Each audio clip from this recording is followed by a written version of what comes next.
hosting it for the past 2 days, 25th and 26th of September. This is an annual event which we co-host. Alios Procedu Bengal and Culture Monks has been co-hosting this event for the past 6 years. And for the last 2 years, we have gone virtual with really interesting results.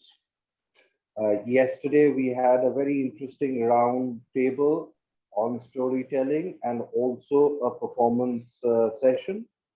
So this is the final performance session which we are entering today. So since this is a pretty long session, the way we are going about it is we're going to have performances by those who are going to perform, and it will be followed up with a short question answer session. So, I mean, if anybody has anything to inquire about the performance, you are free to do so after the performance. So, also, I would request those of you who would like to get the recording of this performance session to leave your emails in the chat box so that we could send it to you. So, we start off this session with Francis. Francis is going to tell us a story about Kusum. So Francis, I request you to kindly take the stage and enrich us with your story. Thank you, Sudeep. Thank you. Okay. There we go.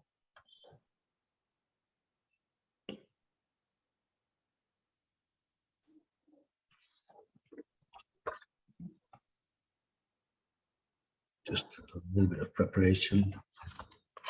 Right. Sure.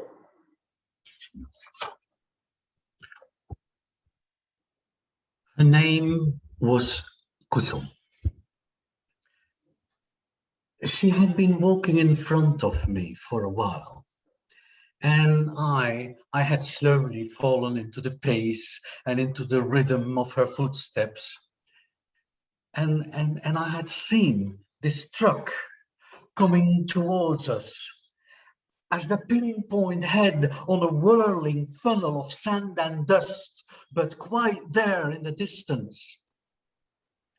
And she was like a figure in a cloudscape, bound for the whirlwind.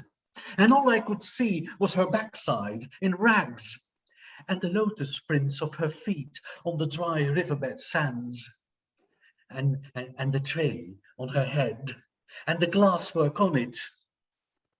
And the pinpoint truck getting closer, unpinning, unpointing, still silent, but dragging a 10-headed Ravana monster of turbulence and invisibility in its wake. But she was an Apsara, a nymph of spheres, unborn and unbegotten. She was beyond intrusion, beyond harm. She would be safe.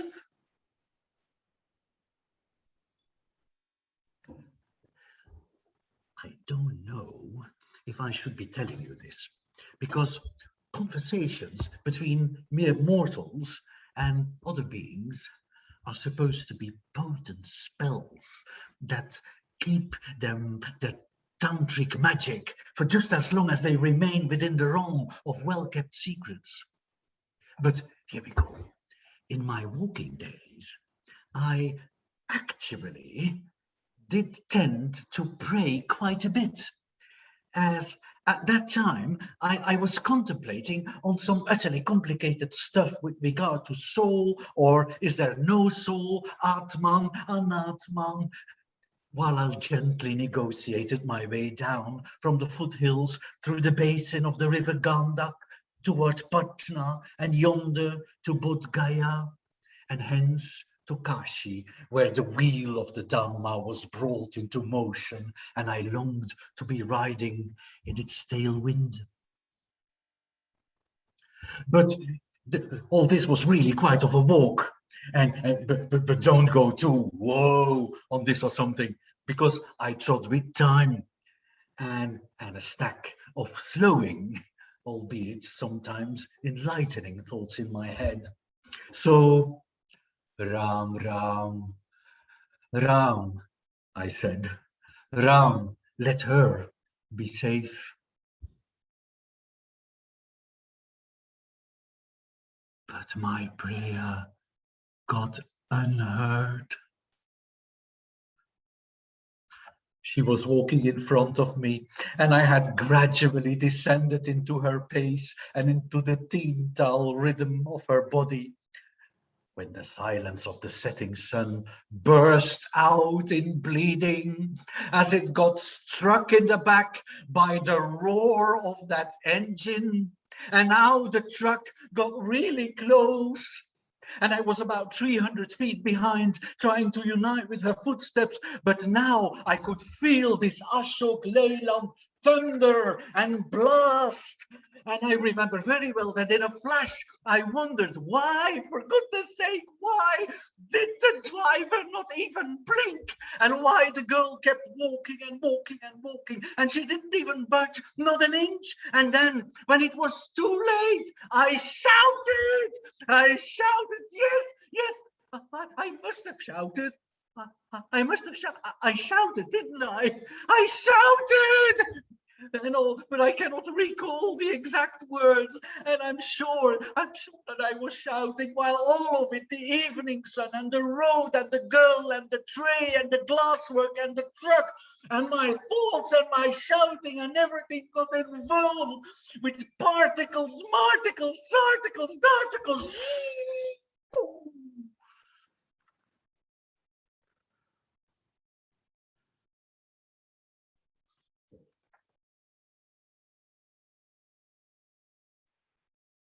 When Goddess Dawn has risen up for glory, as it says in the Rig Veda, in her blanket splendor, like the waves of waters, she renders the pathway all easy and fair to travel, revealing herself to be benign and friendly. And we see that she is good, and her luster is shining, and her splendors connect the road that we must take straight to the heavens. Dawn, thou makest bare thy bosom, and showest us thy way. Her name was Kusum, a flower. She was not even 8 years old, and with the sand and the dust settling, and the evening sky turning orange and red, we found ourselves sitting together there on the tarmac, still warm of the day and simmering, but now carpeted with fragrant flower buds of her blood. And the tray lay bent midway, and the glass that had been on it was in pieces, sharp and mingled and violently out of place, but surprisingly peaceful in that late ray of sunlight, with edges red and greasy, and having done their life-threatening work. And she did not speak, she did not cry. She lied there and stared.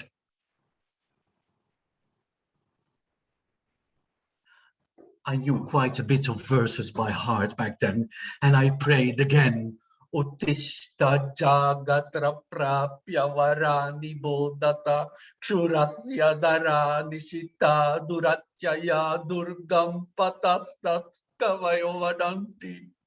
Arise, awake, approach the great and learn.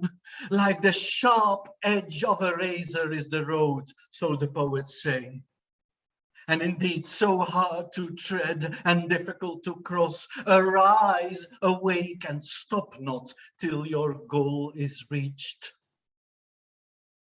And when I saw that her right ear was dangling down on her shoulder and a small shard of bottle green glass was protruding from her skull just above that dark red well of life from which her Atman or Anatman or what do I know was flowing now rapidly down. And when I had finished thanking Dawn for having re-emerged upon it, in a flash I took off my satchel laden with books, and in order to get my backpack, and I remember that I had a bottle in there of Bisleri as yet unopened, unlike the conch shell of her ear, and I wanted to wash her, and there was some bandage with which I could try to keep her head from further emptying itself on the road. And on the tarmac in the dust fell everything from my satchel, a fresh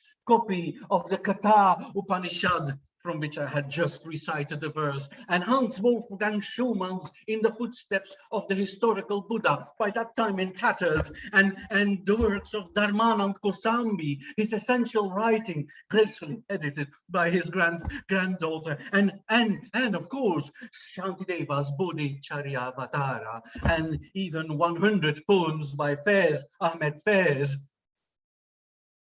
And having books in the dust on the road is haram, I know, but with a mantra in my mind that to abstain from material possessions is key, I could not care less at this moment, and I was quite ready to leave behind all this printed matter and sacred texts and other writings, unread but not forgotten, and even the poems now stained with the dark red and the throbbing fluids of her Ganga.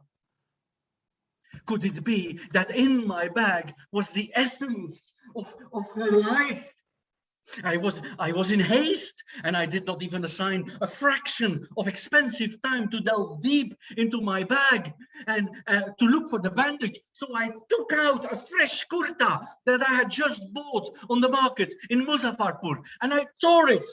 And with my other hand, I took her ear and I flapped it upwards into its place, and I held it with my thumb, and I pressed down onto her delicate skull, where the piece of glass had flown down by now, like a paper on a boat, like in that song, you know, Ye Dolad Bilelo, Kagashki Kashti, or had it disappeared into the abyss of her brains? How did I know? It was gone, and I wound my kurta around her head, and I wound it, and I wound it, and I wound it, and I pressed hard, and I hoped that the blood would stop flowing. And she did not say a word, and her name was Kusum, and she had been walking in front of me for really a long time, and I had slowly agreed to the pace that she had taken in front of me, and I had settled into the rhythm of her lotus feet, and I had seen that truck coming towards us first as the pinpoint head on a whirling funnel of sand and dust, and I had shouted, I had shouted, but way too late, and now she's sort of lying in my arms like a helpless little kitten, desperately looking for the essence of existence from her mommy's bosom. But I am not the goddess Dawn, and I can't give her life, and I was not sure that I could really help her or anything. So what to do? For a whole long time, she did not say a word as she lay in the swan's embrace of my arms, like wings, her eyes open, looking towards some ethereal place high up, something that I couldn't fathom. Her eyes, the only sign of her inner self, in that one and lonely tear that had left like a snaily trace on her dusty cheek, connecting the innermost core of her left eye with that one drop of salty substance that stood upright on her skin there, like a tiny devotional stupa. Her name was Kusum. And she did survive. And for some time, it was really hard for me for the David Attenborough in me, to keep my mind from drifting away on the beauty of the night and the howling of the jackals and the chirping of the crickets, while I gently rocked her in the wings of my arms. Till it came to me that she had quite fallen asleep on my drone, and we had become one body with the clouds now, she and I, and everything around us. And I covered her even more with my dark green dushala, and we sat there on the roadside, and I tried not to shiver because the night had become unexpectedly cold and damp. And normally I would have walked some more in order to get to the next village or so, and I would have tried to spend the night there, but now I did not know how to get up and going without brutally forcing this helpless and abandoned little man cub from her peaceful slumber in my arms. There then, we sort of gently sat there in the darkness, just the two of us, filling a void of absence, enveloped by a chrysalis of cricket buzz. There was no longer any traffic on the road. There were no passers-by. I saw no lights. I heard no voices.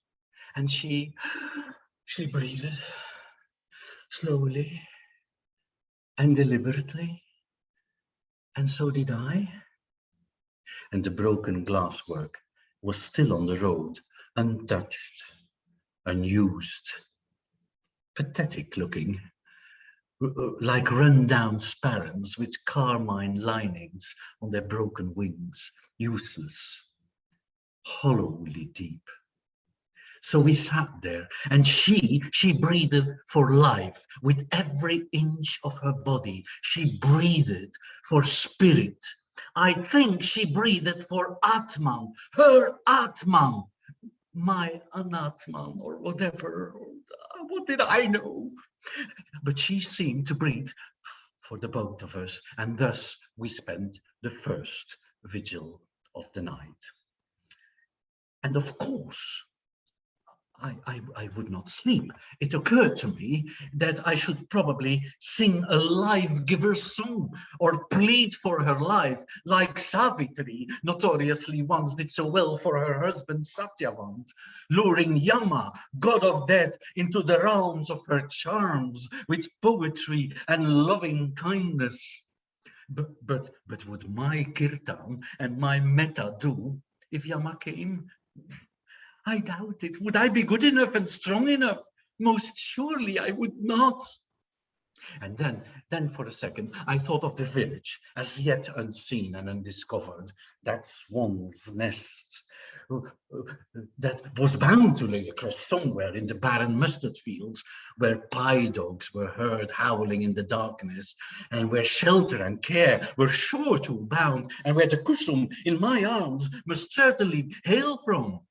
And would not her parents be restless that she hadn't come home? And would they not shroud her absence with sorrow and lament? And would her folk not mind a lot? And I felt apprehensive and overcome with doubt. What was it that I had left undone, which could have moved the state we were in towards a better outcome?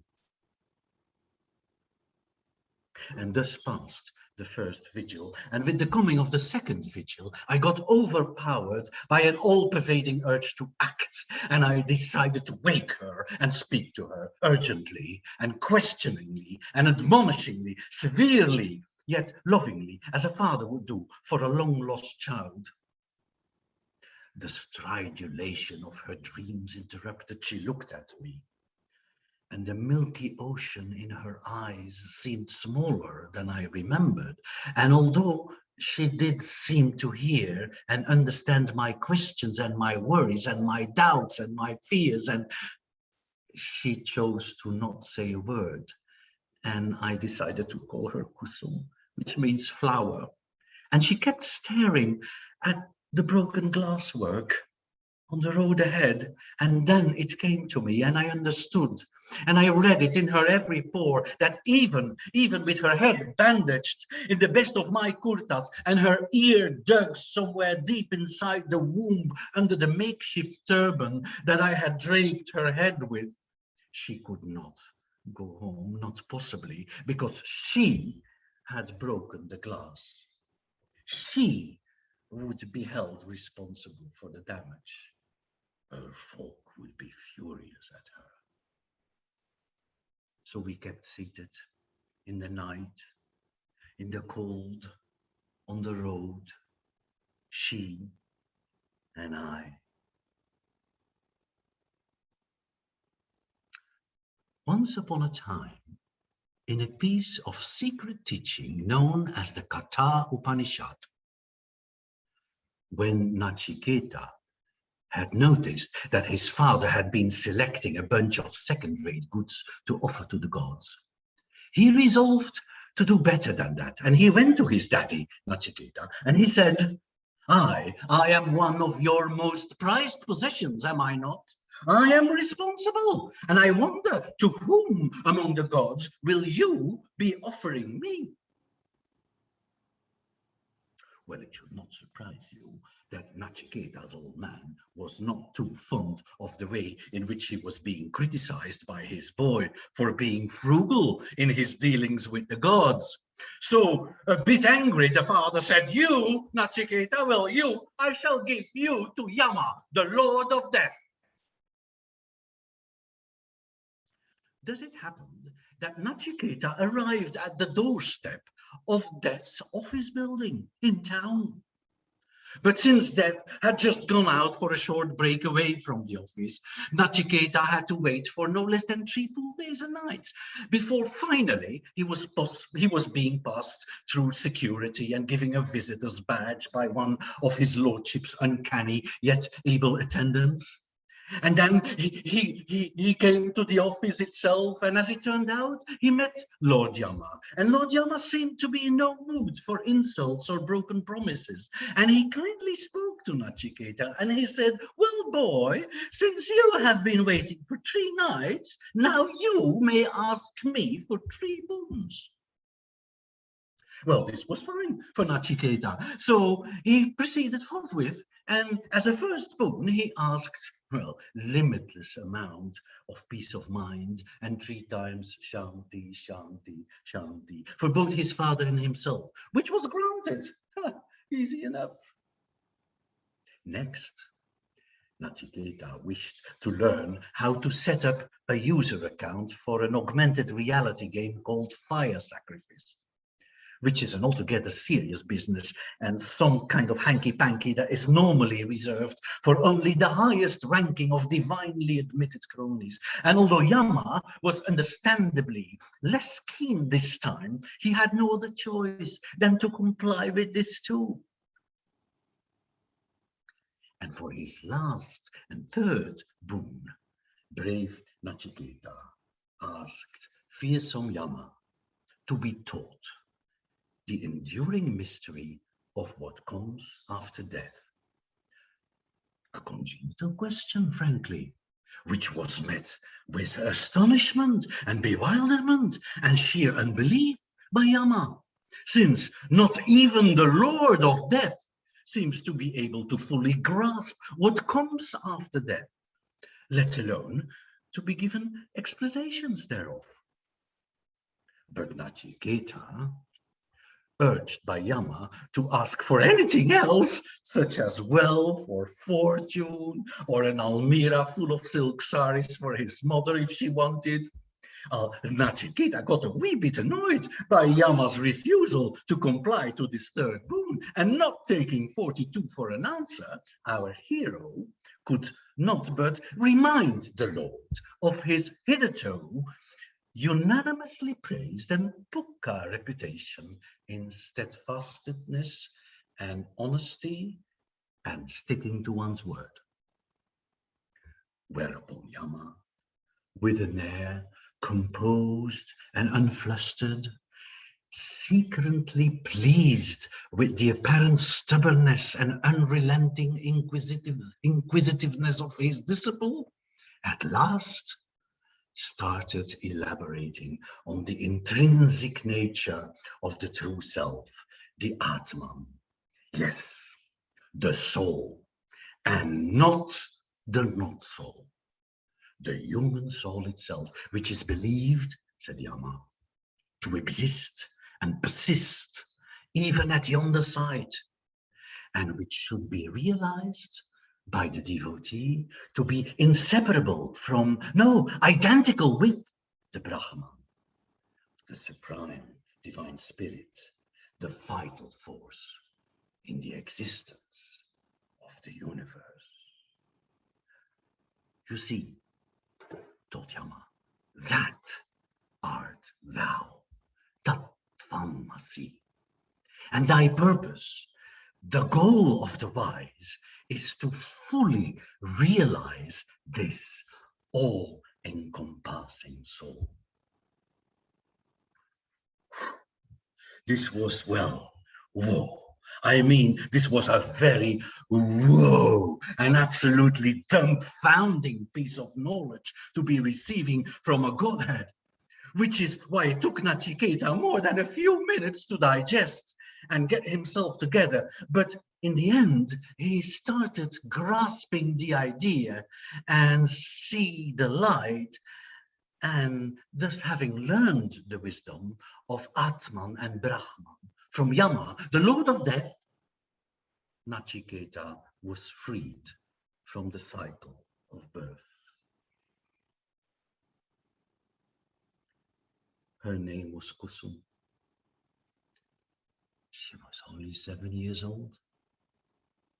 She had been walking in front of me, and I had slowly fallen into her pace and into the rhythm of her footsteps.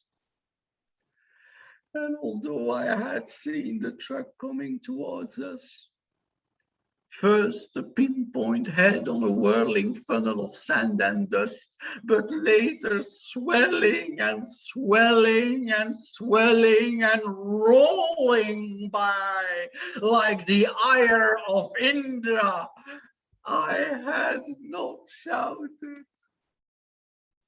I had not warned her off, but instead, quite a bit later, I had found myself sitting on the tarmac throughout the first 2 vigils of a seemingly random night, sad, yet blessed, with a flower in the wings of my arms, listening to the poets, studying biology, staring at some broken glass, and talking to Yama, the Lord of Death.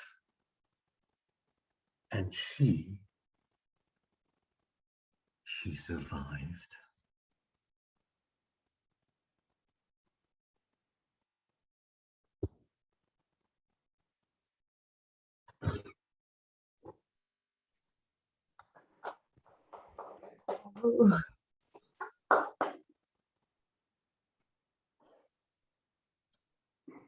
Thank you, Francis. Wonderful story. If you want to just share very briefly something about this story, and if anybody would like to has any questions for Francis, please go ahead. The next performance would be Finding Pataliputra by Averi Gotakuta. So Anandi, please get ready for the performance while we have a short discussion. Francis, how can you remember? Francis, can you please share a little bit more about the story? Well, this story really happened. I was really walking on that road, and that girl was really walking in front of me, and this truck really snored by, and that girl got really hurt. And the fact is that she didn't dare go home, and eventually she told me she could not possibly go home, and she begged me to take her with me, which of course I couldn't do, so I had to bring her to the village. But then she begged me to come with her to the village because she was quite afraid that she was going to be scolded for having broken the glass. And that inspired me to write this story.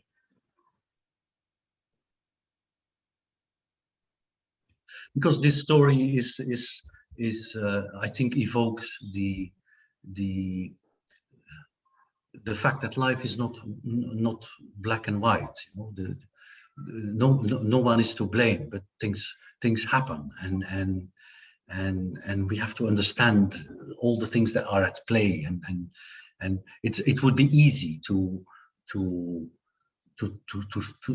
blame her parents for a cruel education, just saying that she had broken the glass and that they had lost money, and these things happen, you know, when in poor environments, and it would be too easy to blame anyone. You know?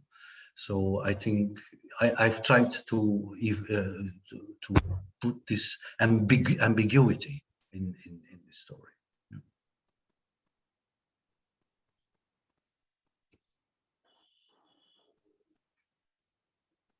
And Sarah, you were going Thank to you, ask. Francis.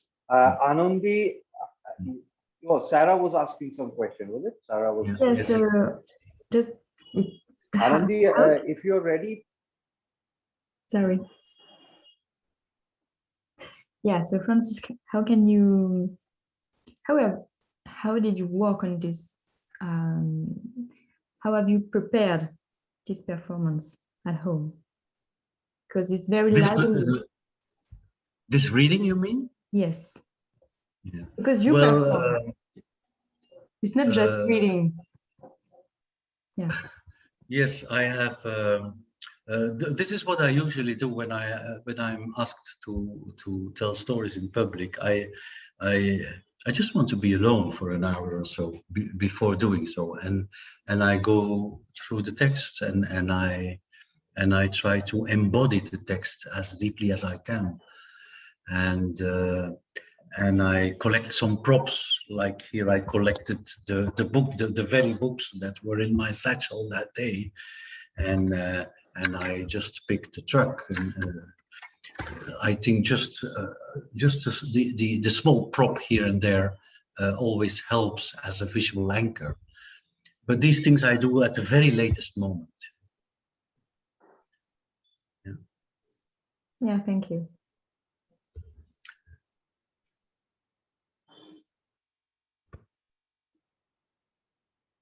Thank you, Francis. So we move on to the next performance, Finding Pataliputra by Averi Guha Thakurta.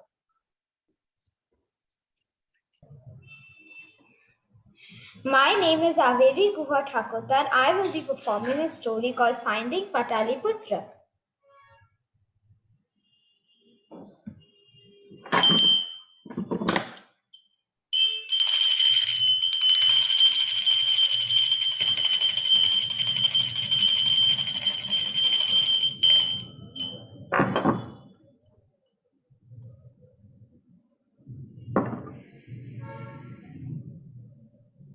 How comes it that such a city as this has become the home of Saraswati and Lakshmi? Tell us that, O teacher. Therefore, you will gain back your father and uncles by an unparalleled gift. When Yajnadatta gave him this advice, Putrika did as he recommended. When they heard the tidings of the distributions, those Brahmins arrived, and when they were recognized, they had great wealth bestowed on them and were reunited to their wives. Strange to say, even though they have gone through calamities, wicked men, blinded by the want of discernment, are unable to put off their evil nature.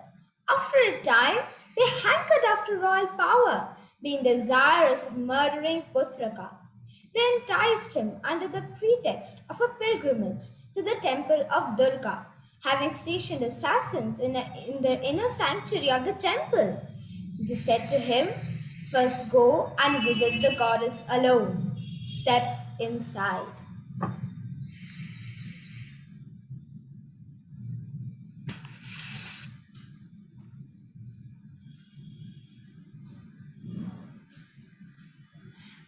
Thereupon, Putraka entered boldly. But when he saw those assassins prepared to slay him, he asked them why they wished to kill him. They replied, "We were hired for gold to do it by your father and uncles." Then the discreet Putraka said to the assassins, whose senses were bewildered by the goddess, "I will give you this jeweled ornament of mine. Spare me. I will not reveal your secret. I will travel to a distant land." Then those assassins said, "So be it." And taking the ornament, they departed and falsely informed the father and uncles of Putraka that he was slain. Then those Brahmins returned and endeavored to get the possession of the throne, but were put to death by the ministers as traitors. How can the ungrateful prosper?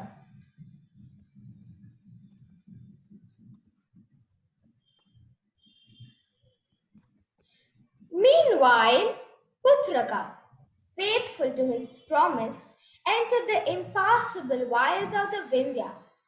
As he wandered about, he saw two heroes engaged heart and soul in a wrestling match, and he asked them who they were. They replied, "We are the two sons of Asura Maya, and this wealth belongs to us. This vessel, this stick, and these shoes. It's these that we are fighting for. And whoever proves mightier shall be the one to take them." After hearing this speech of theirs, Putraka said with a smile, "This is a fine inheritance for a man." Then they said, "By putting on these shoes, one gains the power of flying through the air. Whatever is written with the staff turns out to be true. And whatever food a man wishes to have is found in this vessel immediately." After he heard this, Putraka said, "Then what is the use of fighting? Make this agreement that whoever proves the best man in running shall possess this wealth." Then those simpletons said, "Agreed," and set off to run, while Putraka put on the shoes and flew up into the air, taking with him the staff and the vessel.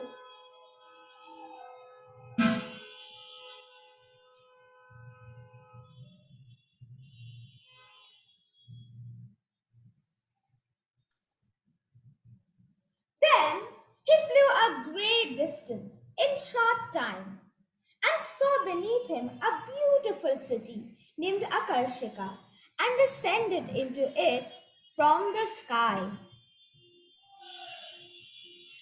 Then he reflected to himself, "Courtesans are prone to deceive. Brahmins are like my father and uncles, and merchants are greedy of wealth. In whose house shall I dwell?"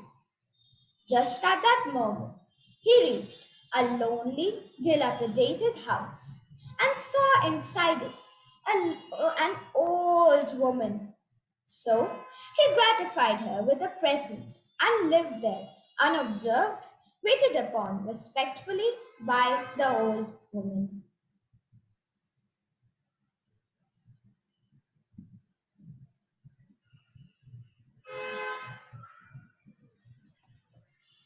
Thank you.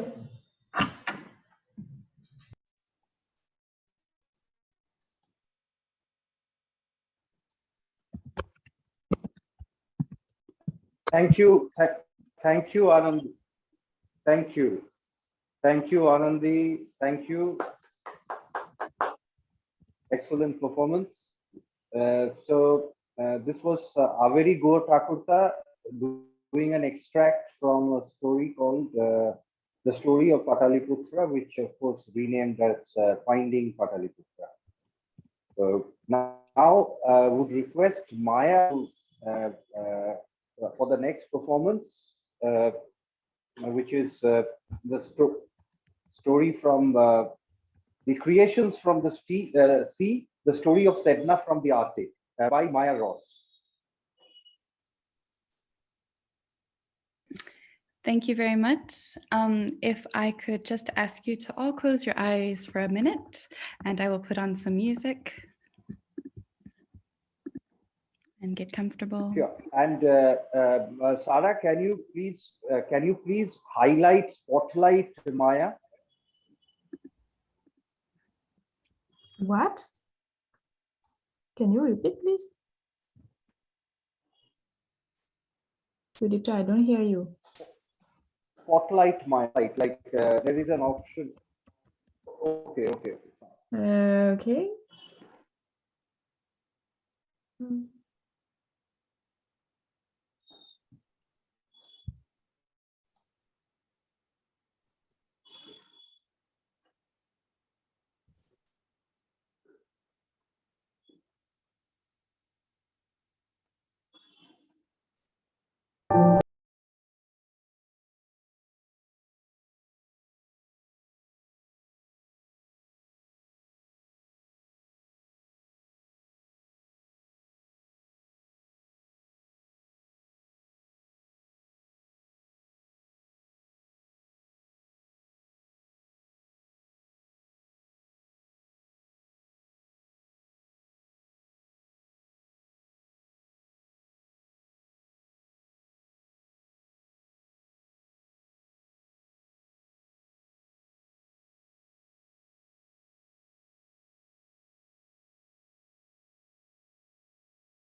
Hello,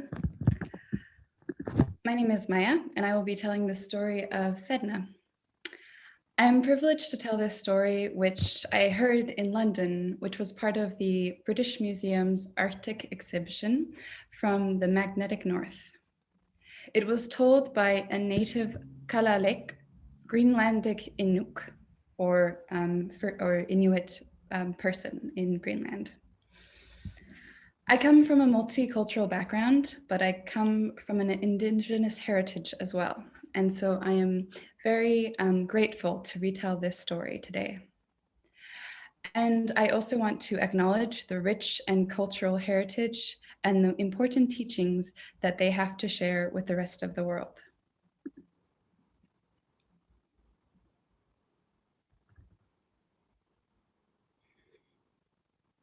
Ilanigo. On the far reaches of the Arctic North, where the snow covers the land and the ice surrounds the earth, it is there that our story will begin. Ilanigo is a special word. It is the way to start a story. It is not once upon a time, but it was once a part of our reality.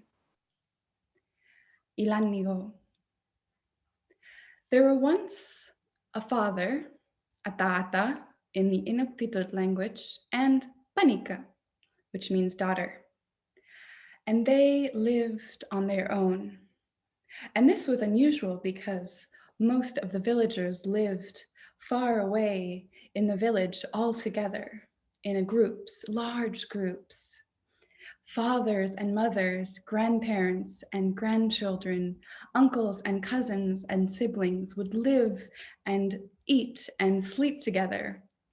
But the two of them lived apart in a huge stone house. And they were happy with their life.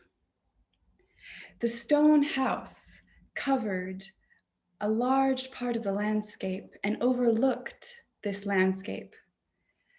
And in those short moments of summer, when the sun melts all of the snow and the ice away, the house overlooked a meadow with berries inside.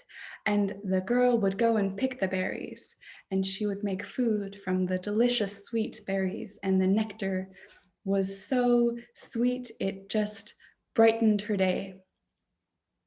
And way beyond the meadow, there were arch blue mountains, tall and overlooking all of the land.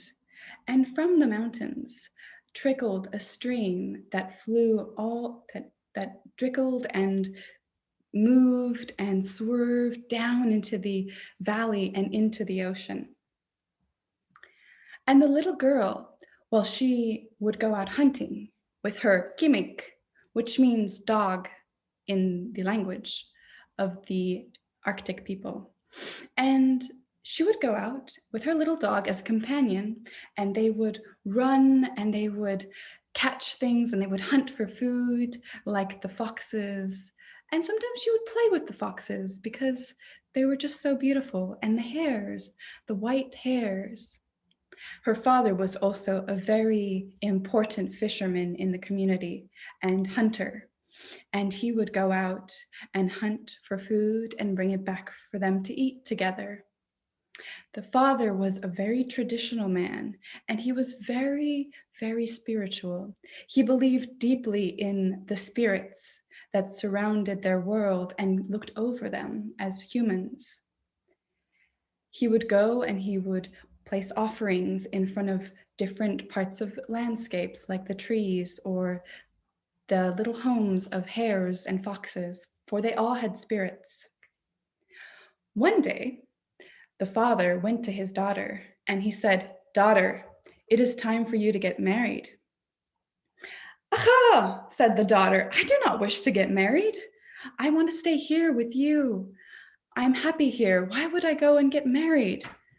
But the father did not listen. And so he would go and he would take his long wooden charak, which in English is kayak, a longboat, and he would paddle and paddle and paddle until he finally reached the village. And then he would bring back men of all different sorts. He would bring back men who were tall and broad in the shoulders, and men who were thick in the lips and thick in the arms and thighs. They were beautiful men, gorgeous and strong, and some of them could spout poetry from their lips. It would dribble just out of their mouths like magic. And some men who could provide her with 10 children if she wanted. But no, she did not want to have 10 children. She did not even want to have any children. She didn't want to get married. So every time that the father brought back these men from the village, she would run away and run up into the mountains and find a hiding place. On one of these days, the daughter went up into the mountains with her little kimik, her little dog, and she found a magical and quiet clearing in the forest. And it was so peaceful, and there was light shining in this forest clearing. She went down and sat on a nearby log, and then suddenly her little dog ran off. "Kimik, Kimik," she said, "Dog, dog, come back."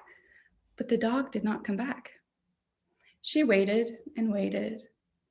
And then, strangely enough, a figure emerged in the forest. From the forest, he opened the trees and the leaves, and he found her there. And this man, well, he was thin, and he had really blonde hair and blue eyes, and he didn't look like the rest of them. He was very enchanting. And so he went up to her and he spoke to her, and he spoke the most magical words, and she was enchanted by him. And so every day, whenever her father would bring back the men from the village, well, she would run up to the clearing and she would stay with him, and they would talk and they would listen to the nature around them, the sounds of the birds, and he would tell her about the land. And they became very close. One day after walking out from the clearing, the daughter noticed something in her belly. It was moving. "Oh no," she thought, "I'm pregnant, but I must not tell my father." So she walked back to the house, but very quietly, very shyly, she said to her father, "Father, I have something to tell you, but you must promise not to get angry." And the father said, "Well, what is it? Have you chosen someone?" "No," said the daughter.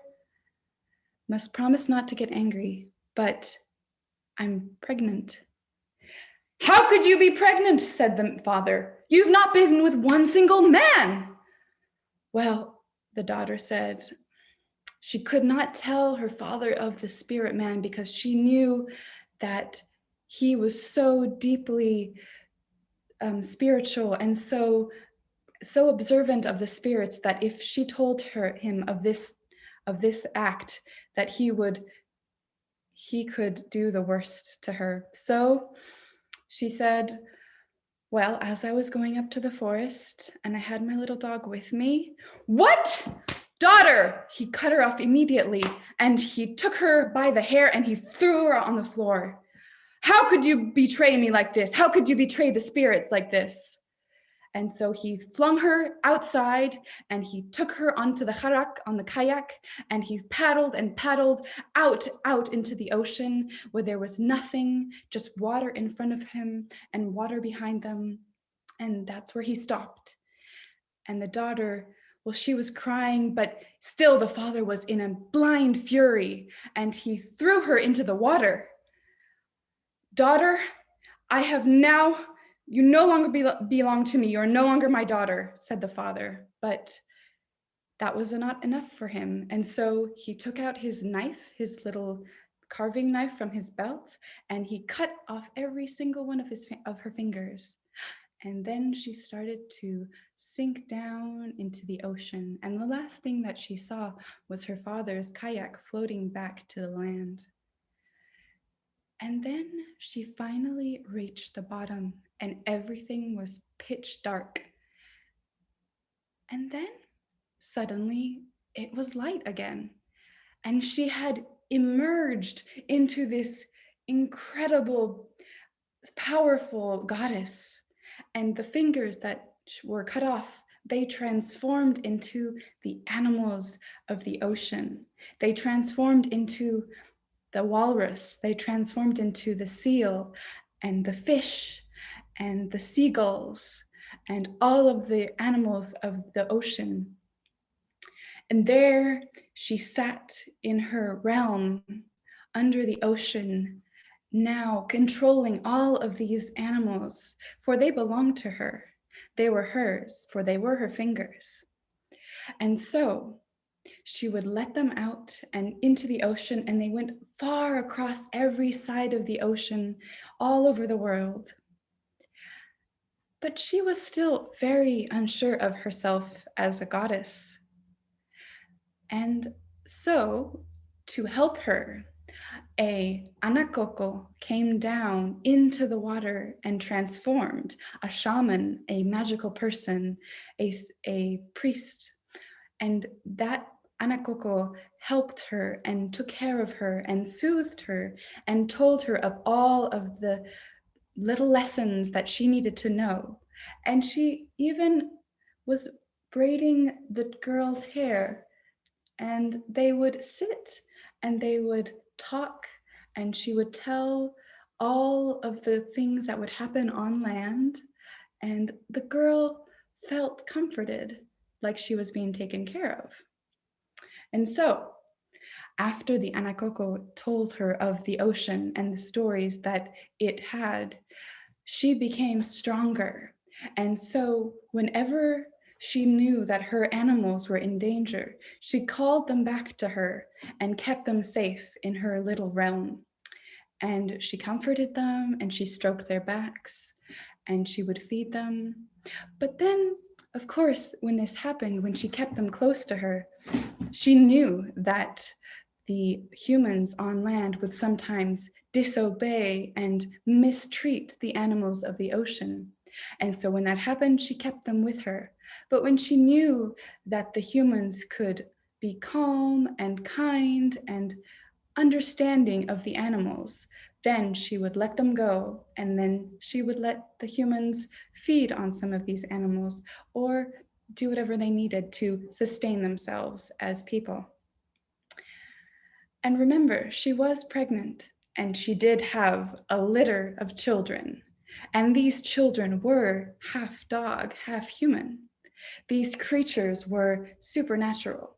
And she let her children go up into the land, and she told them to bring back stories of the land and to tell her of what was happening above.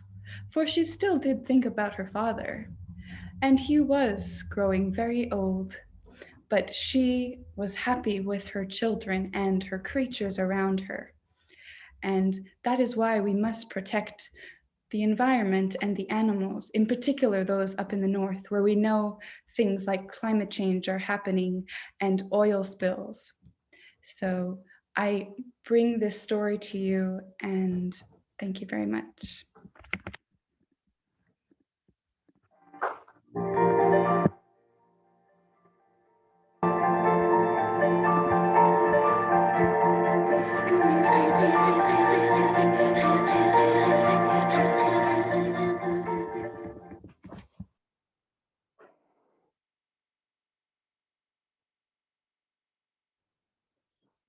Thank you, Maya, for a wonderful performance, and Averi too. And there is a lot of comments in the chat box about the performance by Averi. And if anybody has any questions or anything to say to Maya, please do so.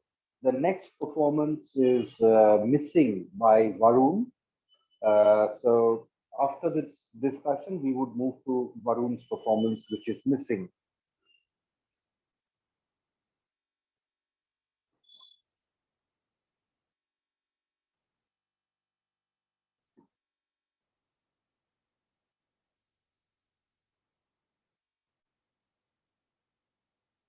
Okay, so I think we can move into the next performance. Varun, if you are ready, we are looking forward to your performance.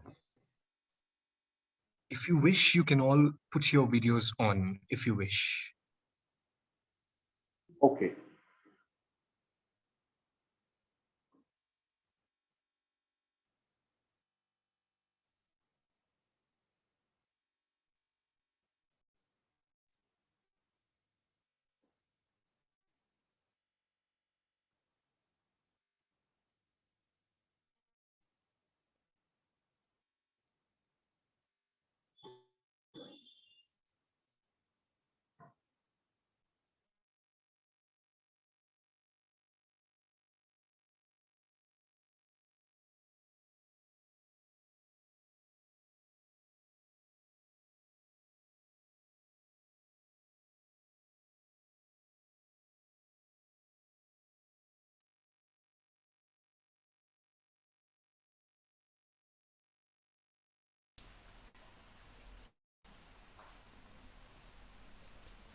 "35-year-old pregnant Bahujan woman Rani Gupta found dead under suspicious circumstances in Bhatpara, Bengal.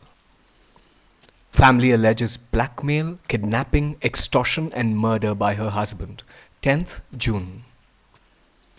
Protest by fraternity movement against the killing of Bengali Muslims in Assam. Vandana Bhosle, who wrote offensive posts against Baba Saheb Ambedkar and the Constitution, has been denied bail.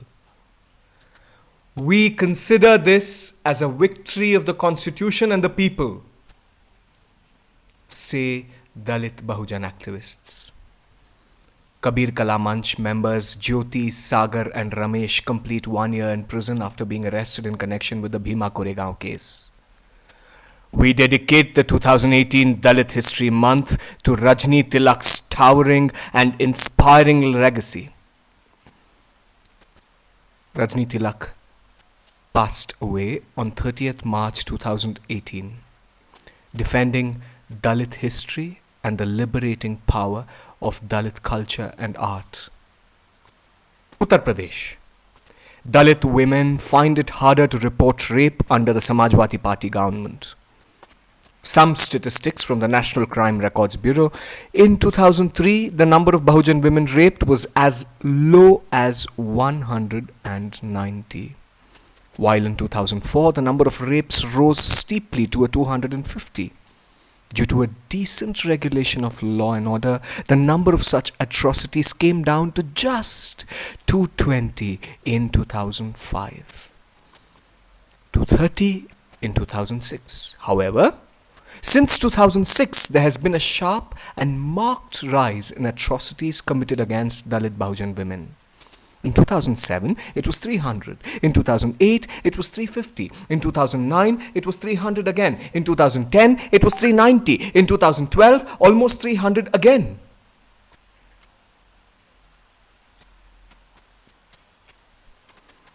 This is the story you and I were waiting to hear, isn't it?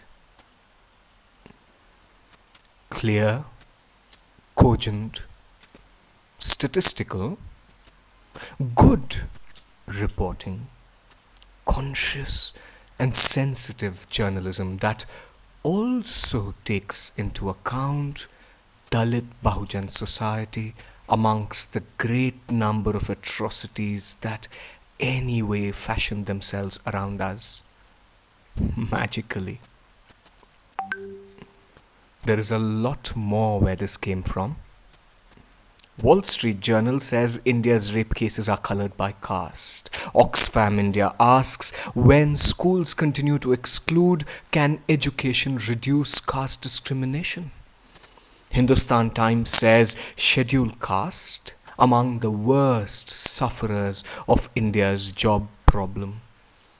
The Wire says soldier's funeral reveals India's outcast problem.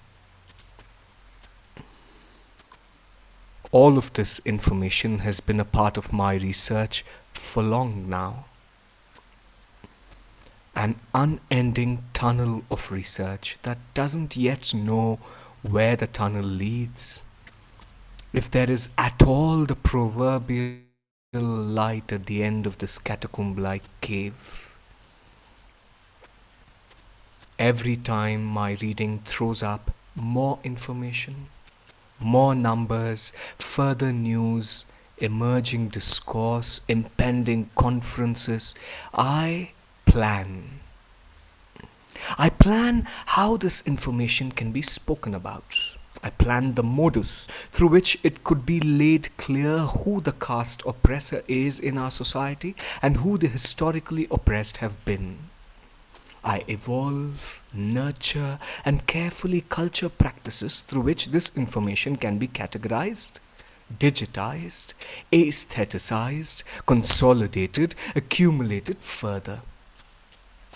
I consummate it with great references and support. Suddenly, the voices of Marine Karin or Bishwamoy Patil, the voices of Ladia Guzi or Gayatri Shrivak Chakraborty speak to me.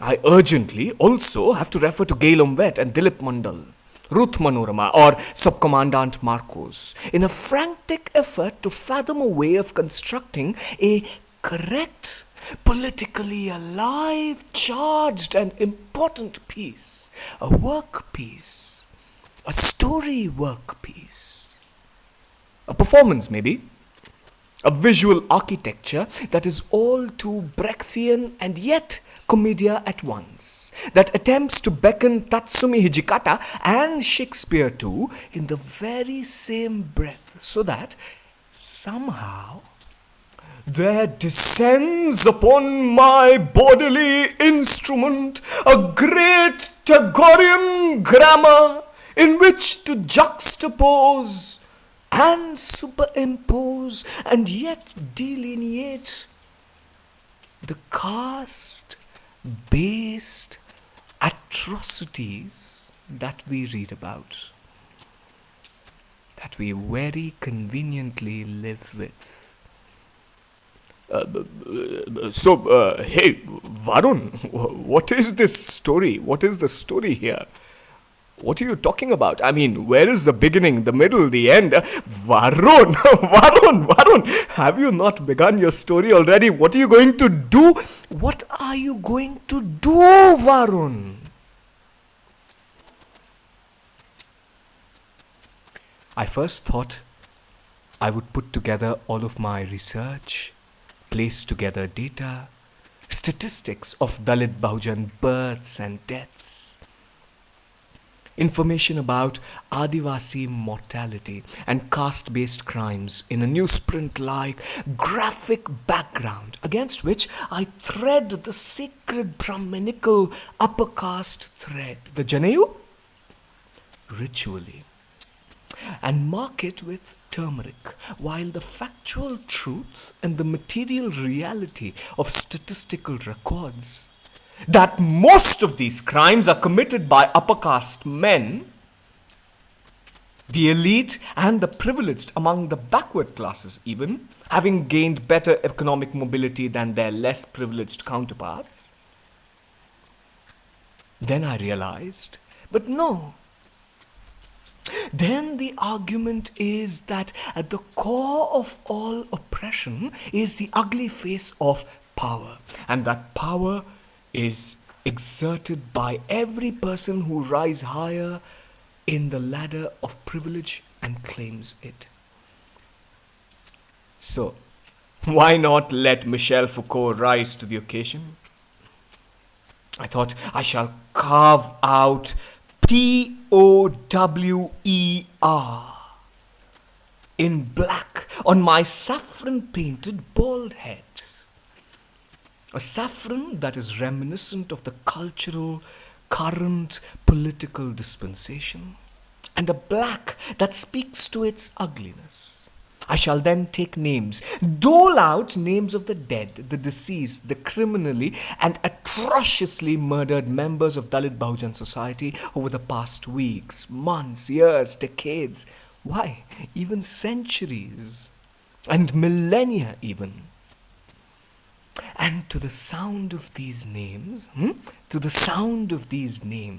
I shall dance a grand dance, a choreographed piece. This artistic aesthetic juxtaposition would be a superb depiction of the caste atrocities around us, isn't it? It would be a great performance, a lovely metaphorization, a lyrical representation, a poetically absurdist leap in performative theory and performative studies. Isn't it? Isn't it? Isn't it? You would have all loved it. You would have all said, especially relevant and important considering our present times, this piece.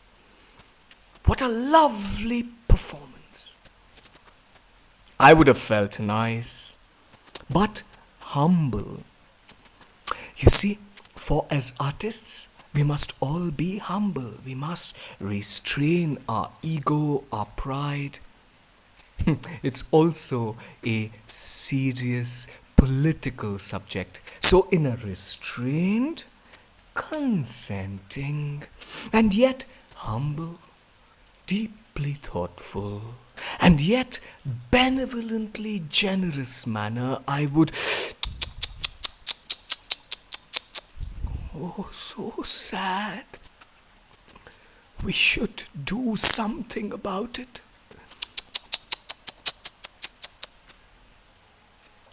About Dalit Bahujan communities and the historical oppression they faced.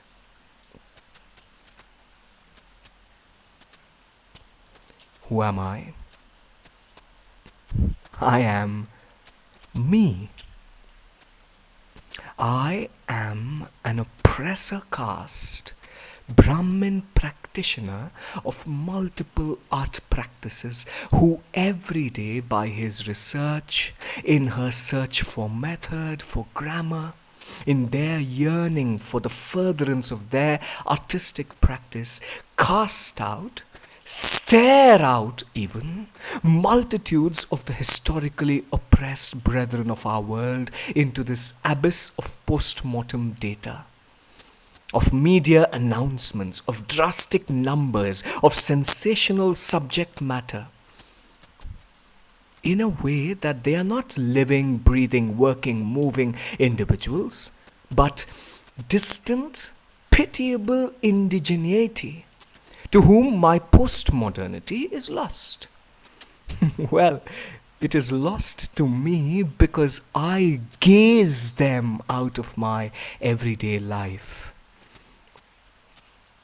I atrociously CASTE them too far out to be able to truly find a solution.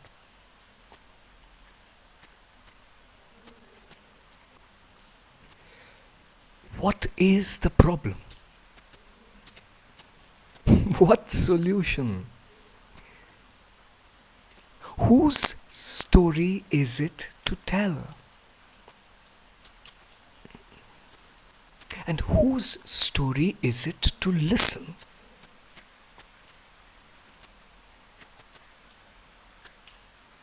Something is lacking. Something is missing.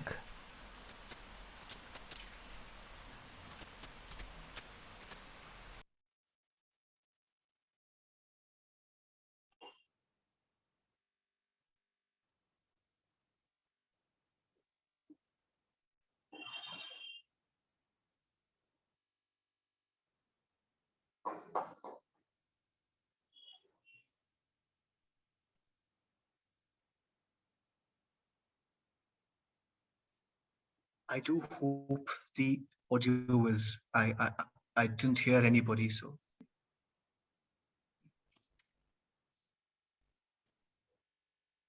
Yes, the audio was very clear to me, and thank you for a really intense, thought-provoking, as Gauri says, performance, and which, and if of course anybody has questions for Varun, please feel free to speak to him Shreep, I and think he's connect saying with him something, but I on can't. the Is it?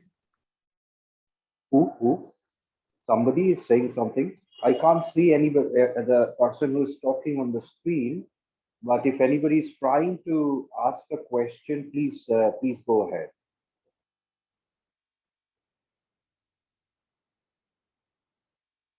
My screen Okay, share so I will. stopped. I don't know if that's interrupting your microphone, maybe. Is my voice not clear? It is clear. It is. It is. Oh, somebody else's microphone. Okay. Okay. All right.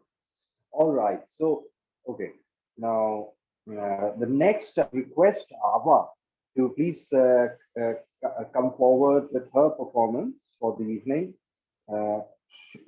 She's doing a reading, which Okay. is Hey God, Thank Hey you, Maya. John, Thank what you, Gauri. happens when God writes back? I'm not able to So, hear Ava, can anybody, you so please it's. follow? I'm trying to see if it's something on my end, but I'm not able to discover anything that may be stopping your microphone. So, so I'll just let you sort of take it ahead. Yeah. Thank you. I think that also there is a delay on my end, Thank you. but Thank you very I could much, hear all you of you. Thank absolutely you very fine. much. Yes, thank you. We would, people are writing on the chat, and surely we can catch up later. There are a few more performances left, so we shall go ahead with the performances now. Thank you, thank you, thank you so much, Varun. And so, Ava, can we have Ava on stage, please, with her performance?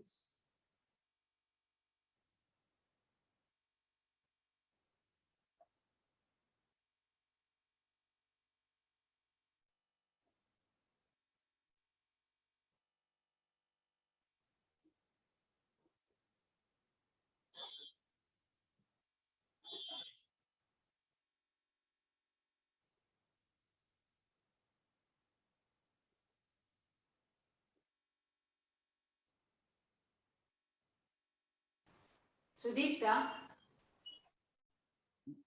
Yes, Ava, yes. Okay, I'm not. I can. Okay, now I can. Recording in progress. Hello? All right. I was having some problems. I'll be there. Can you see me?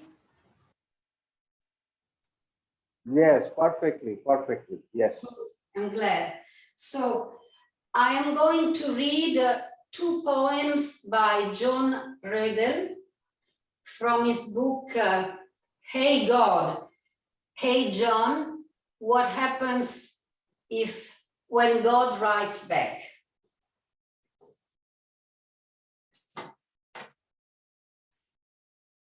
My brain and heart divorced a decade ago over who was to blame about how big of a mess I had become. Eventually, they couldn't be in the same room with each other. Now, my head and heart share custody of me. I stay with my brain during the week, and my heart gets me on weekends. They never speak to one another. Instead, they give me the same notes to pass to each other every week. And their notes they send to one another always say the same thing. This is all your fault. On Sundays, my heart complains about how my head has let me down in the past. And on Wednesday, my head lists all of the times my heart has screwed things up for me in the future. They blame each other for the state of my life. There's been a lot of yelling and crying. So lately, I've been spending a lot of time with my gut, who serves as my unofficial therapist. Most nights, I sneak out of the window in my ribcage and slide down my spine and collapse on my gut plush leather chair that always open for me. And I just sit until the sun comes up. Last evening, my gut asked me if I was having a hard time being caught between my heart and my head. I nodded. I said I didn't know if I could live with either of them anymore. My heart is always sad about something that happened yesterday, while my head is always worried about something that may happen tomorrow, I lamented. My gut squeezed my hand.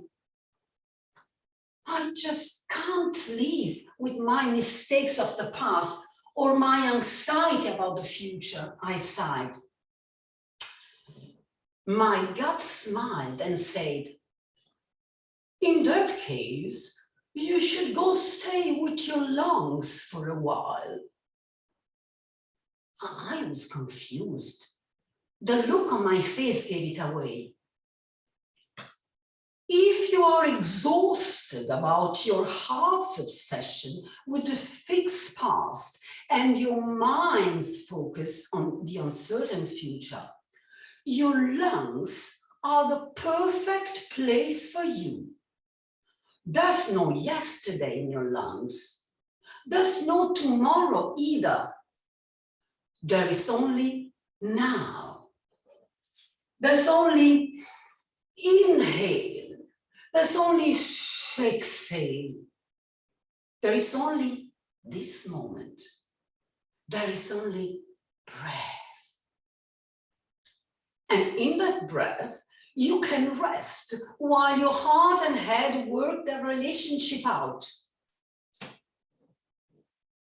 This morning, while my brain was busy reading tea leaves, and while my heart was staring at old photographs, I packed a little bag and walked to the door of my lungs. Before I could even knock, she opened the door with a smile and a gust of air embraced me. She said, "What took you so long?"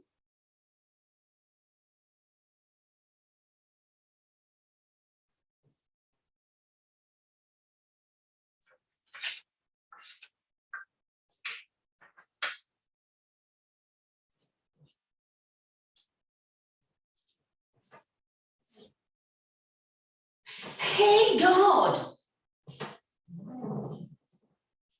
Hello? I am falling apart. Can you put me back together? I would rather not. Why? Because you aren't a puzzle. What about all of the pieces of my life that are falling down onto the ground? Let them stay there for a while. They fell off for a reason. Take some time and decide if you need any of those pieces back. You don't understand. I am breaking down. No, you don't understand. You are breaking through. What you're feeling are just growing pains. You are shedding the things and the people in your life that are holding you back. You aren't falling apart. You're falling into place. Relax. Take some deep breaths and allow those things you don't need anymore to fall off of you. Quit holding on to the pieces that don't fit you anymore. Let them fall off. Let them go. Once I start doing that, what will be left of me? Only the very best pieces of you. I am scared of changing. I kept telling you, you weren't changing. You're becoming. I kept telling you, you weren't changing. You're becoming.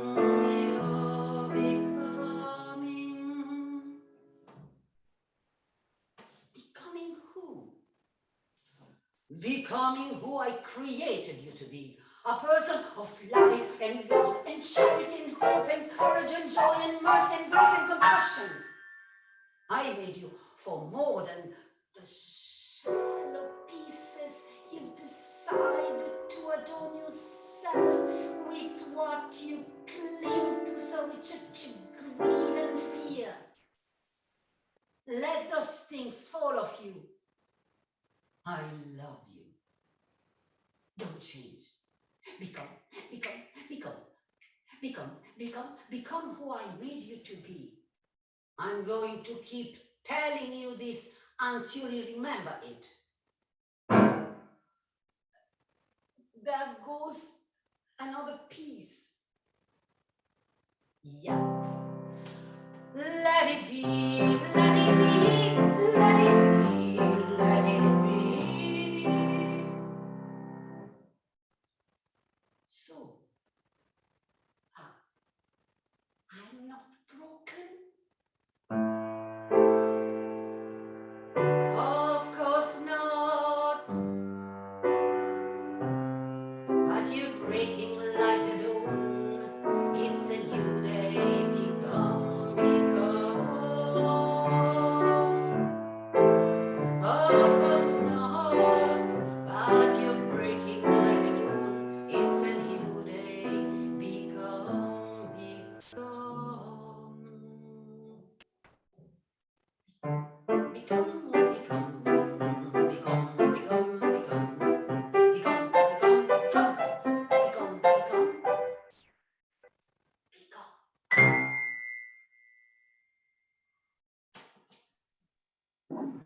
Thank you.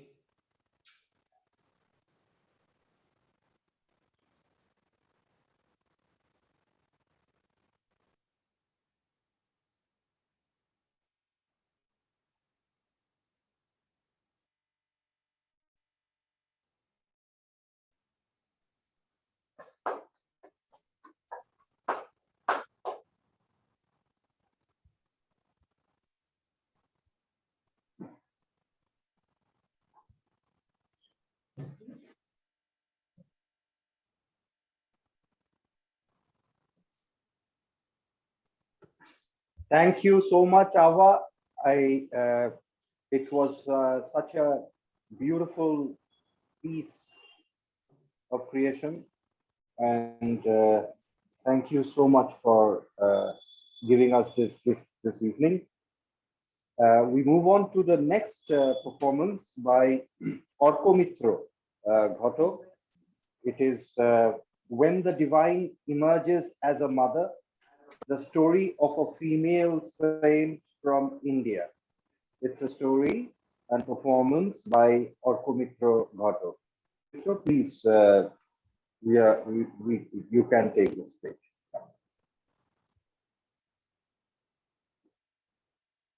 Okay, Orko Mitro doesn't have access. Access in the sense. Yes, okay, let me promote him as a panelist. Oh, Orko Mitro is not. Not as a panelist. Okay, that's strange.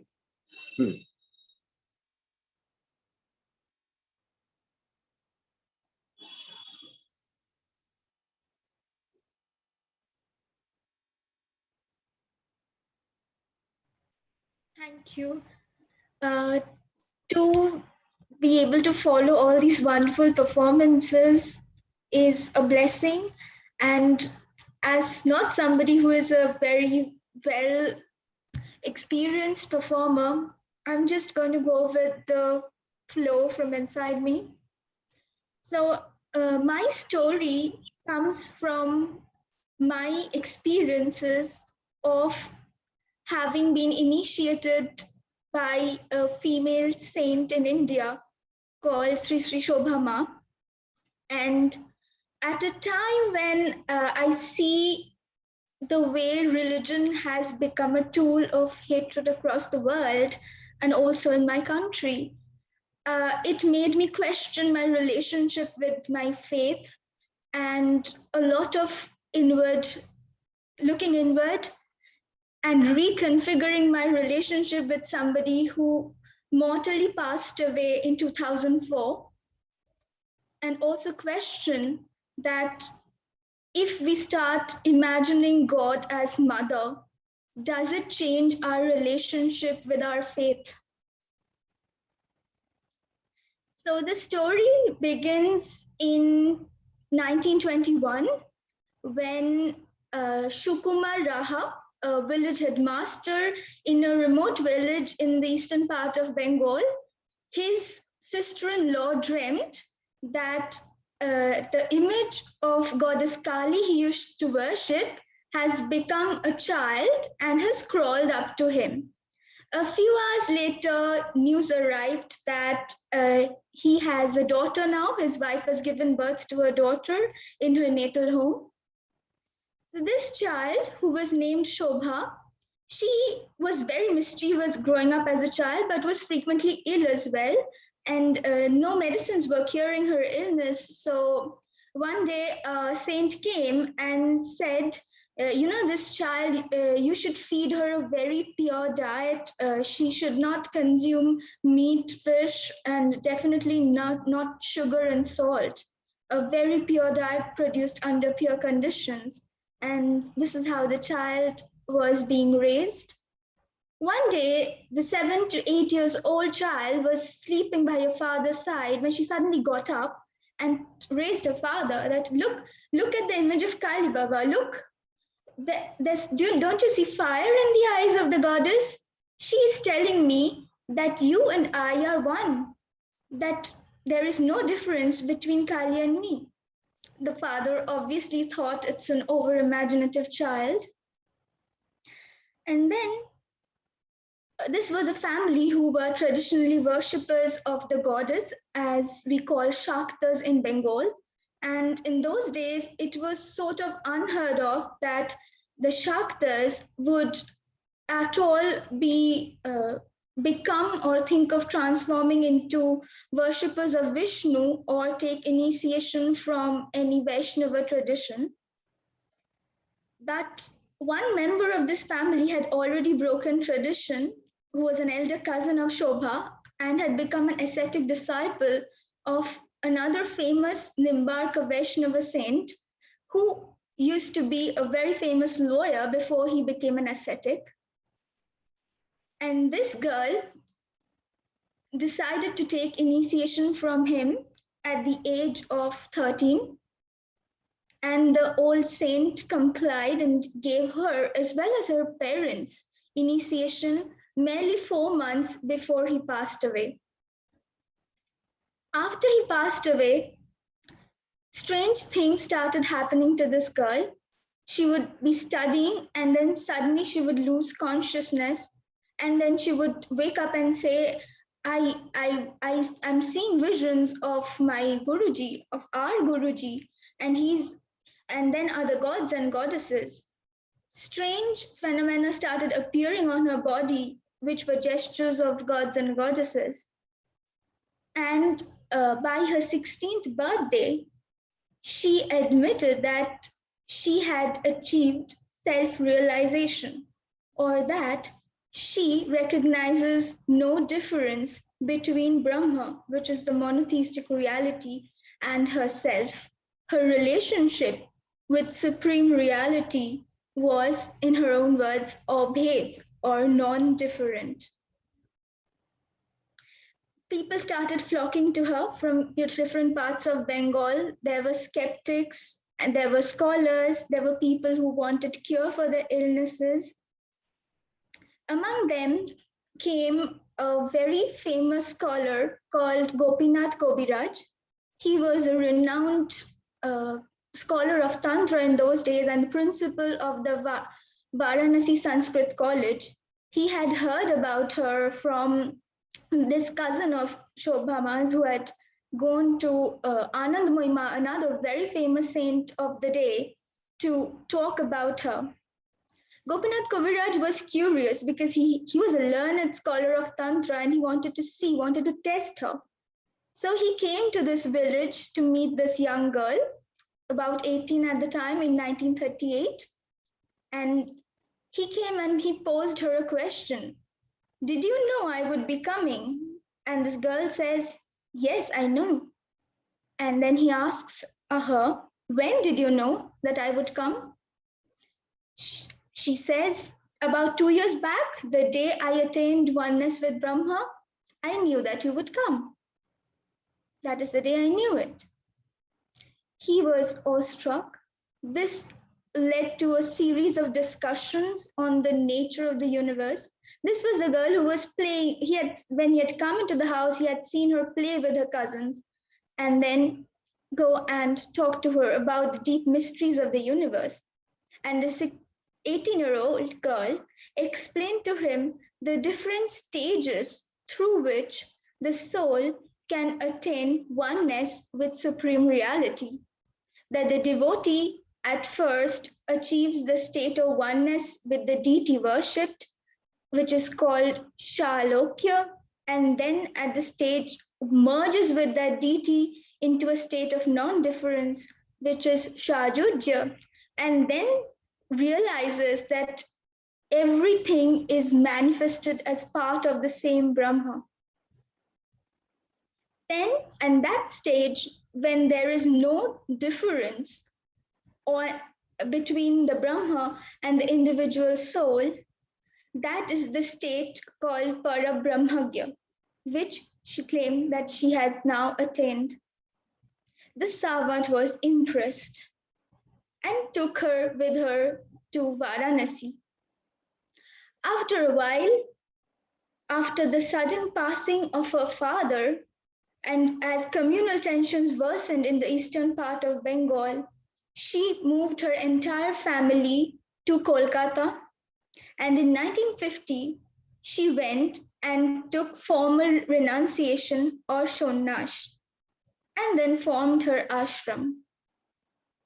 To her disciples, she became a mother. The divine, as constant array of miraculous events kept happening around her, which made her disciples never question the fact that she was divine indeed, and also a human mother who would feed her devotees, cook for them, and then in the same vein, play with them, play with the children, and also talk about the deep mysteries of the universe and God, and how to lead a life that can connect the individual with their highest form, which is oneness with divinity. The life she led by example within the ashram, which she said the purpose of which was man-making, was one of strict discipline, where all the ashramites were to prioritize the worship in the spirit of service or seva. That every guest who came to the ashram was to be treated as Jiva Brahma, or manifestation of the Param Brahma in the created form. When she was asked the question that what is the connection, but why did God decide to create creation? She said, God didn't create, God manifested himself. What you see as separate is not separate from him. It is the relationship of a part to the whole. And exactly by serving the Jiva Brahma, or the manifested form of God, you can serve the entirety of his creation and what lays beyond. She had this uncanny ability where she could transform something as bad as a pile's pain into a moment to teach. Once she was going through a very bad spell of pile's problem, and her disciples had asked her that, being all powerful, why don't you do something about your disease? She said, why should I do something about it? It also brings me joy like everything else. And they were surprised, and they asked, how can a disease bring joy? She said, because it is also a manifestation of the individual's relationship with the whole.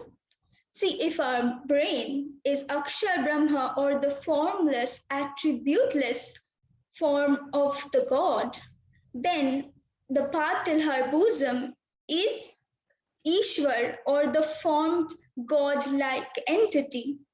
And the part below is Jagat. And the part below our stomach is Jiva, or the individual soul. And when there is pain in the Jiva, the pain is felt by Akshar Brahma. So you are not alone in the pain. Your pain, every happiness you feel is being felt by the Akshar Brahma. The lowest particle is connected with the highest in the order of the universe. So my pain is an occasion for me to realize this again and again. So that is why it brings me joy. And this was a way of teaching. She used to love gardening in her ashram. And one day, while she was tending to the garden, one of her devotees asked her, why do you spend so much energy on these plants? They don't even give you flowers. So why do you keep spending so much energy? And she said, that's because when I invest in an activity, I do not do it with desiring any results from it, because that is the mandate of the Bhagavad Gita, that man must perform actions detaching from the results. And that is exactly how your actions should be. I would like to end this story with one of the incidents about who she was.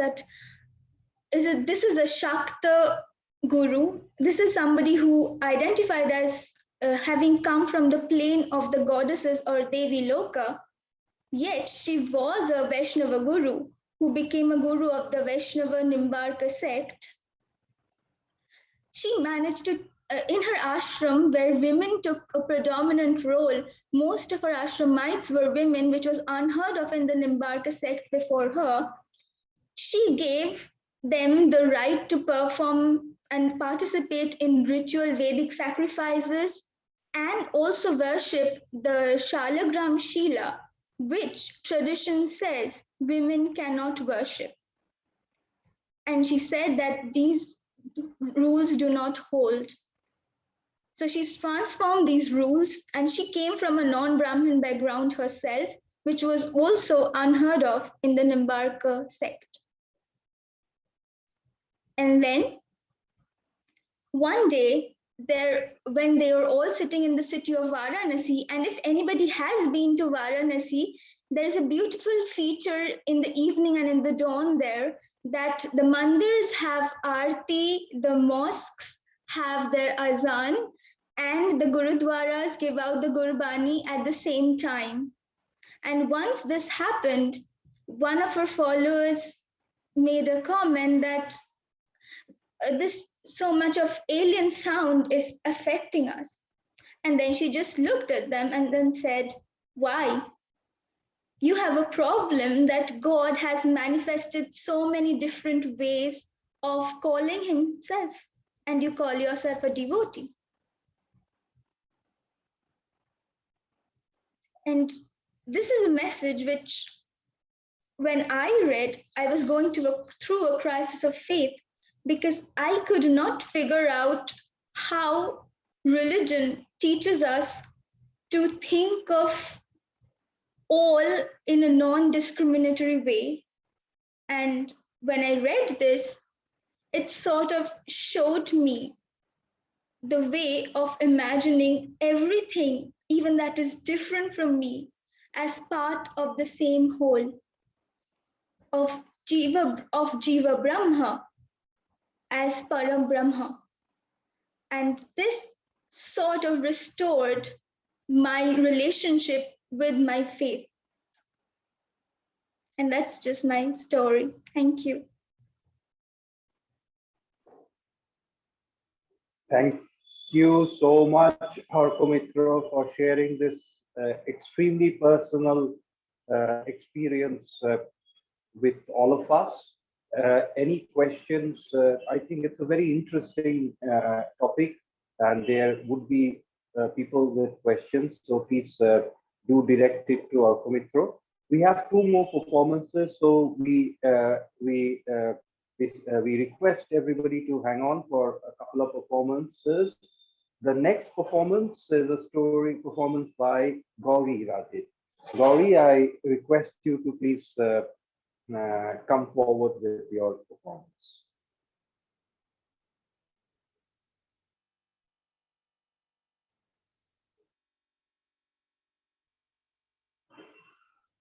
I have to unmute myself. Yeah. Hi, I just asked the question if everyone could hear me. Yes. Thank you. What I'd like you to do for a moment, if you could, is just, if you could switch on your camera so that I can see you before I start my story, it would just help me a little bit.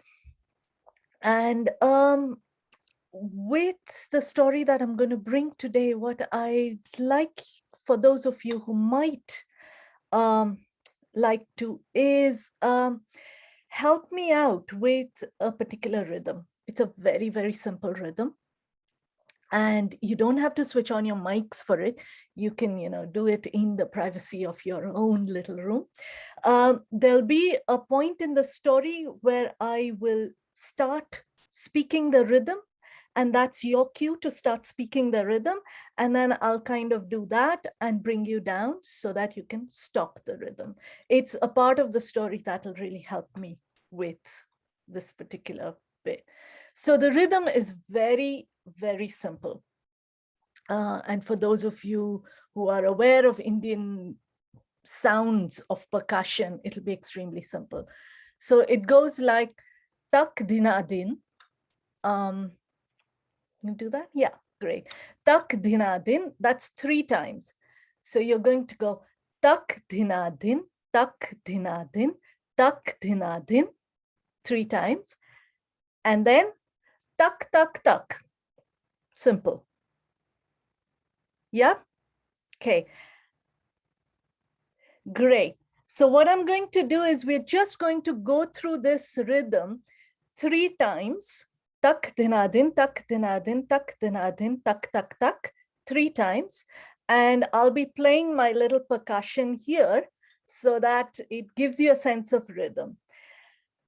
Because you're going to be doing it in your own room, feel free to play around with the rhythm if you want. You don't have to stick martial-like to a rhythm. So, but this is just to get those who are unfamiliar going with it. So, ready? Great. 1, 2, 3, let's go. Tak, dina, din, tak, dina, din, tak, dina, din, tak, tak, tak. Tak, dina, din, tak, dina, din, tak, dina, din, tak, tak, tak.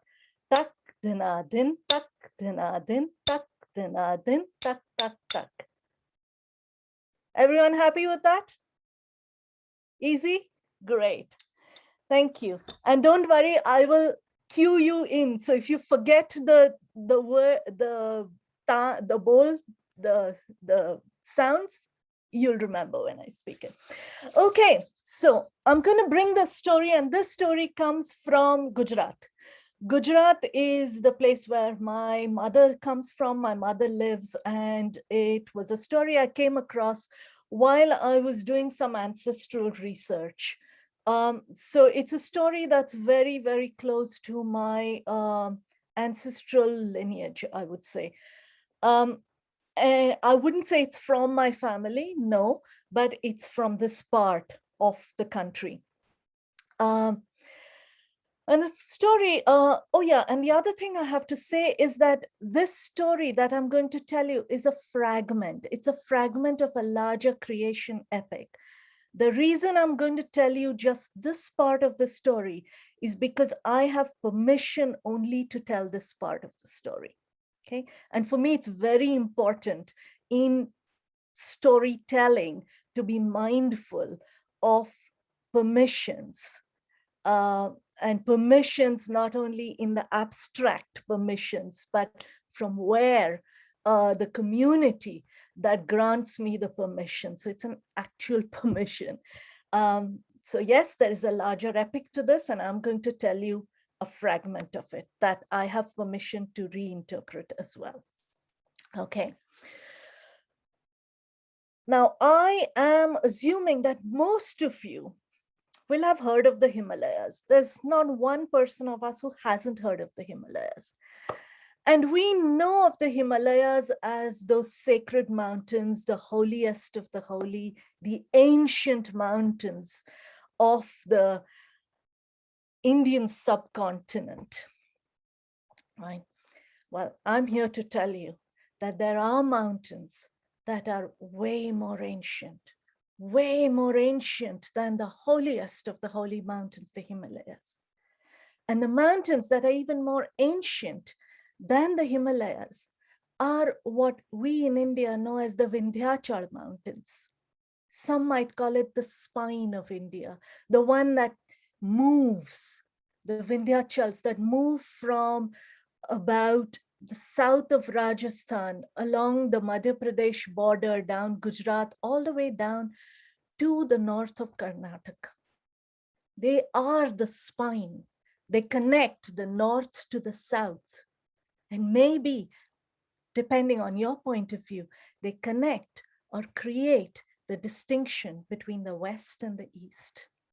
They are the center point, the center frame, the center linear line.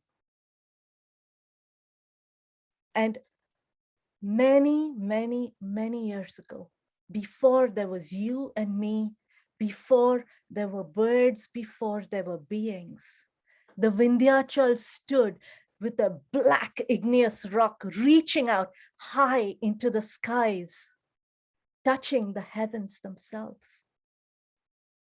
Now, in that time, the king of the mountains was Vindhyachal himself, and he rose higher than the rest of the range. He towered over the Indian landscape. And he looked around, all around him, and it was a him. There was silence. The wind blew softly. The sun shone bright in the skies. The land was quiet down below. And this went on and on and on. Maybe for the blink of Brahma's eye, as you and I might say. But in our time, it was eons and eons and eons. And down on the ground, touching his feet to the earth, Vindhyachal, the king of the mountains, well, he began to grow very, very lonely. That loneliness grew as a hunger in his belly. It was a strange lack, a strange void that grew and grew in his belly deep down.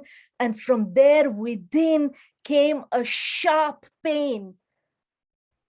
And in the beginning, Vindhyachal ignored that pain. But that pain and that hunger of loneliness grew and grew as his belly grew and grew. And before he knew what was happening, one fine day, Vindhyachal let out a scream of agony. He didn't know it then, but he was giving birth. And those labor pains lasted for an eon as Vindhyachal screamed and the heavens shook. Until finally, with a sense of wonder, he looked down and something popped out of his belly button. He had given birth to this new being, and he gazed in love and wonder at this being as she, for it was a she, splashed out. And he recognized her. She was tiny, but she was as dark, as black as he was. And he recognized his child. That was all that was similar. Because just as Vindhyachal was strong and solid and steady, this little being, well, she was what we call Chanchal.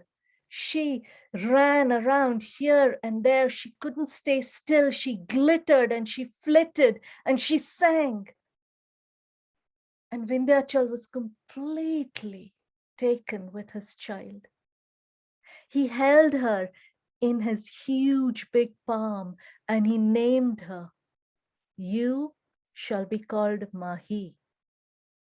And there she was, Mahi, the tiny little bubbling brook that as time passed grew, because as you know, all children grow. And Mahi grew bigger, taller, wider, and more graceful. Vindhyachal adored his daughter, and he taught her all that he knew about governance, about warriorship. She would rule this land after him. And Mahi learned everything. It was as if she absorbed all that her father had to give her. But she didn't lose her own character, because as she ran and she flitted, she nourished the stones and she nourished the land and she sang out her joy of being in this world. And with all of that, slowly the wind picked up speed. And as the wind picked up speed along it, it brought beings. Birds arrived. First, little sparrows, then crows, then eagles and vultures, the gid as we know them. And then came peacocks and parrots, those birds of the storytellers. All of them arrived, and as they arrived and they passed on the happenings in this part of the world, well, the great big four-legged beasts began to arrive. Hiran, deer, rabbits, cheetahs, monkeys chattering away. And then from the land grew tall beings, trees, creepers, shrubs. And soon, Vindhyachal, you remember the king, well, he wasn't lonely no more, you could say. There was chattering and chirping and music and sounds all around him that his daughter brought to him. He was happy. Now, one day, Mahi, she was sitting high on one of her father's peaks, and she was surveying the land as her father had instructed her to do. And the sun shone bright down onto the desert right in front of her. And as she looked, she peeled her eyes to see how far she could go. And there, suddenly, just on the horizon, she saw something she had never seen before, a shimmering and a glittering, something she recognized of her own being. And she looked at her father and she said, "Father, what is that?" "Oh, that," said Vindhyachal, that, my daughter, is Arab." "What is Arab?" "That's the sea. His name is Arab. And you know, daughter, just forget about him. He's too vast, he's too distant, he's too big. But father, he is beautiful. He's the first person I find I'm drawn to. I want to meet him." And there was something in her eye that the father didn't quite like. Maybe it was the fear of losing his daughter. And maybe this is the moment that you find in memory that first conflict. And Vindhyachal turned to his daughter and he said, "Mahi, you know what? Forget about him. Arab, he's too big, he's too vast. If you go to him, he'll swallow you up. You'll have no identity left." Now, you know, with your children, the moment you say, and you know this from stories, the moment you say, "Don't do it," well, you know that a door is going to open. And the more Vindhyachal forbade his daughter, the more she looked at her father, and she had not absorbed all his will and his strength in vain. And she said, "Father, whether you like it or not, he is the man I'm going to marry." "What? Abhi, though you had talked about just meeting him, now it's marriage. Listen, child, just forget about him." This dialogue grew day on day till it wasn't just a conversation. It became more and more aggressive. And before you knew it, father and daughter were in a full-blown argument. And then it was a full-blown conflict. And Mahi was adamant.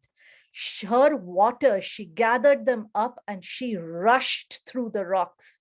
And the more she tried to rush through the rocks, the more Vindhyachal threw up barriers. The volcanic rock is no soft rock that you can just plow through. And Mahi was no weakling. And soon the land shivered under the battle. Waters rushing through igneous rock, boring, and the igneous rock feeling the pain of waters rushing through it, splitting it apart. Vindhyachal cried in pain and Mahi rushed through, she crept through, she tried to find her way through till finally she had broken through her father's will and down she was in the desert. And Vindhyachal shouted to the desert, "Roko, roko, ran usko roko, stop her, desert." The desert sand blew up a sandstorm, maybe more. Mahi rushed through the desert.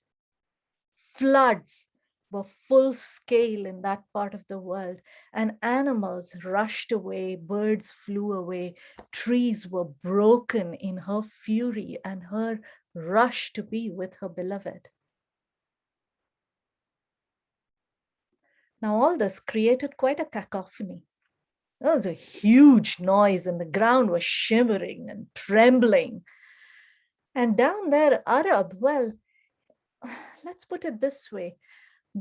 Arab was a reflective sort of person. And all the shivering and shaking, it kind of aroused his curiosity. And so for the first time, the sea turned around to look at the land. It turned around from looking inwardly at himself to looking towards something outside. And there saw the desert sand, the desert in a sandstorm, sand rushing here and there. There is a being rushing through it, and he was curious. The sea rushed in towards the land. In that moment, Mahi rushed towards the sea, and there was just one moment where Arab saw Mahi. He saw this being, willful, strong, rushing towards him. And Arab, well, his eyes grew wide in wonder, and then in a split second, he began to retreat. For what he saw was not a man or a woman, a river or a mountain. He saw a creature, her hair caked with dust, hanging in all sorts of directions. Her eyes are red from the fury of battle. Her face caked with mud, and the rest of her body you can't even speak about, couldn't identify. And Arab, he turned his face away and he rushed back into himself, away from the land. Mahi, she couldn't believe it. She thought if she could just get closer and closer, and she rushed towards the sea. But the more she rushed towards him, the more he moved away, till finally she was exhausted. And she just stood on that beach, looking at the one that she was curious about, the one that she admired, the one she wanted to get to know.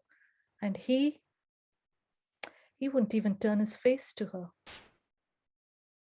She stood there, weeping with exhaustion and fury. You don't forget and turn your face away from a warrior princess, she said to herself. And then, as those words took form in her mouth, she shouted them across to Arab. I will come back, she said, and you will turn your face and see me for what I am. And with that, weeping, she turned away and she went back to the only shelter, the only sanctuary she did know, her father. And Vindhyachal, well, he took her in his arms, he gave her a tight hug, and he said, daughter, forget about him. Forget about him. There are plenty of other fish in the sea. There are plenty of other seas and rivers and waters. There'll be another. And then he said something that he probably shouldn't have, those three little words. He said, Beta, I told you so. That didn't go very well down with his strong-willed daughter. And for a minute, she stopped her crying and she looked at her father and she said to him, Father, I have something to ask of you. Ha, beta, sure, anything. I want your army. Will you lend me your army? And the father, he was taken aback. He said, you want to wage war on a sea? And she said, no, I want to walk the land, your land, our land, as the queen that I am. And so it was that Mahi prepared herself. She oiled her skin till it shone cocoa black, and her hair, oiled and coiffured, slid down her shoulders, and her army assembled. And as it assembled, they began their walk down the mountain, through the desert, and the army was overjoyed. I don't know if you can guess what an army of a mountain god might be. Vindhyachal's army was an army of stones. And as they began their journey to the sea, they began to sing. And as they began to sing, the land and the heavens began to ring with the sounds of tak dinadin, tak dinadin, tak dinadin, tak tak tak. For that is the song of the stones. So I'd like you to join me as we escort Mahi to meet the person she's curious about, the sea. Are we ready? Tak dinadin, tak dinadin, tak dinadin, tak tak tak, tak dinadin, tak dinadin, tak dinadin, tak tak tak, tak dinadin, tak dinadin, tak dinadin, tak tak tak. There were big stones. Continue with the sound. They crashed and they made those sounds as loudly as they could. And there were tiny stones that were playing to the rhythm in soft sounds. And then there were stones that were a little bit rebellious and didn't even stick to the rhythm. They went a little off rhythm, but that created its own music. And there were stones of all manner and beings. And as they escorted Mahi down, the sound pleased her, and her hair grew and grew into the waters that nourished the desert. And as the waters spread across that desert, beings began to emerge. The birds came back, the animals came back, the creepers and the trees grew out of the ground. And there was sweet music. And this time, the music and the sounds were so alive that the sea, Arab, couldn't resist. He turned his face around, and what he saw was a warrior and a queen of the land. And as she approached the seashore, he couldn't but help but smile and stretch out his hand in acknowledgement. And she, Mahi, she took his hand in hers. And the place where they meet today, between the desert of Kutch and the black mountains of the Vindhyachal, are one of the most fertile places on the western part of India. The soil is rich and black and dark, and we grow rice and cotton and fruit, and people and animals and birds live in wealth and prosperity. And that's the story of Mahi and Arab. Thank you.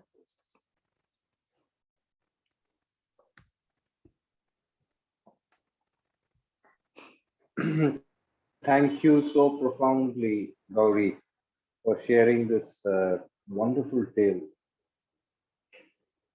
So, of course, we must take a moment's pause.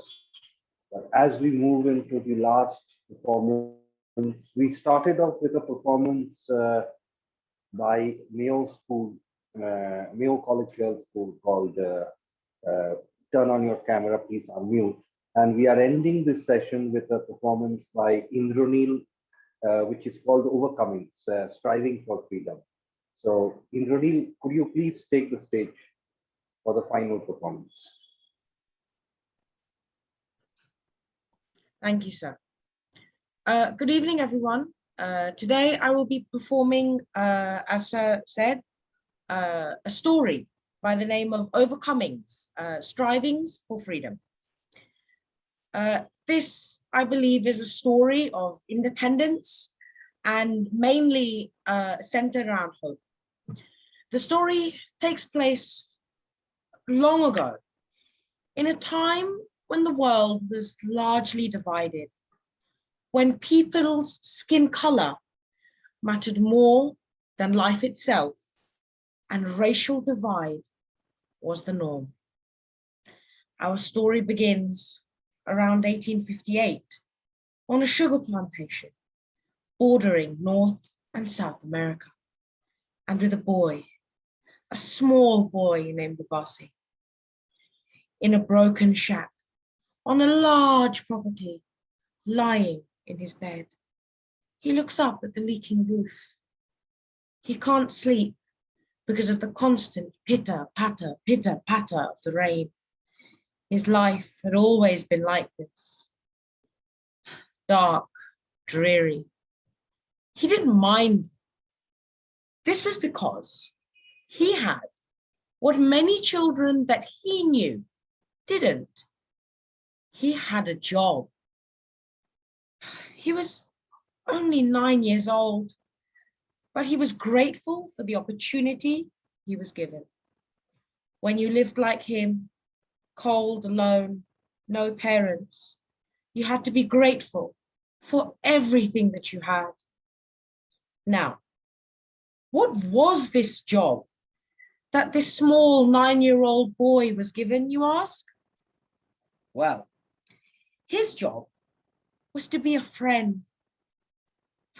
That's what he thought anyway.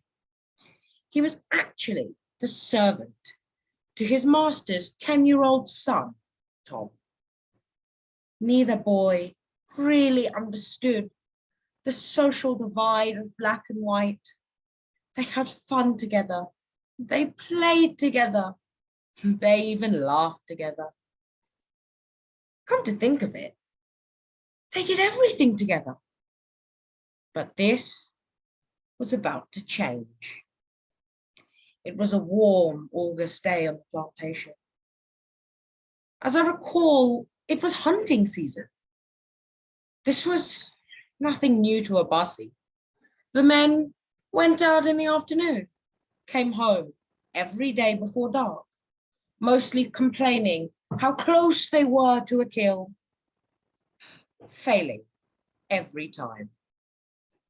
This year, however, there was a change. Tom was to accompany the men. As he had done so many times before, Abasi stepped forward with Tom when his master's hand engulfed his chest. "Where are you going?" His voice thundered through the room. Abasi and Tom, they did everything together. What had changed?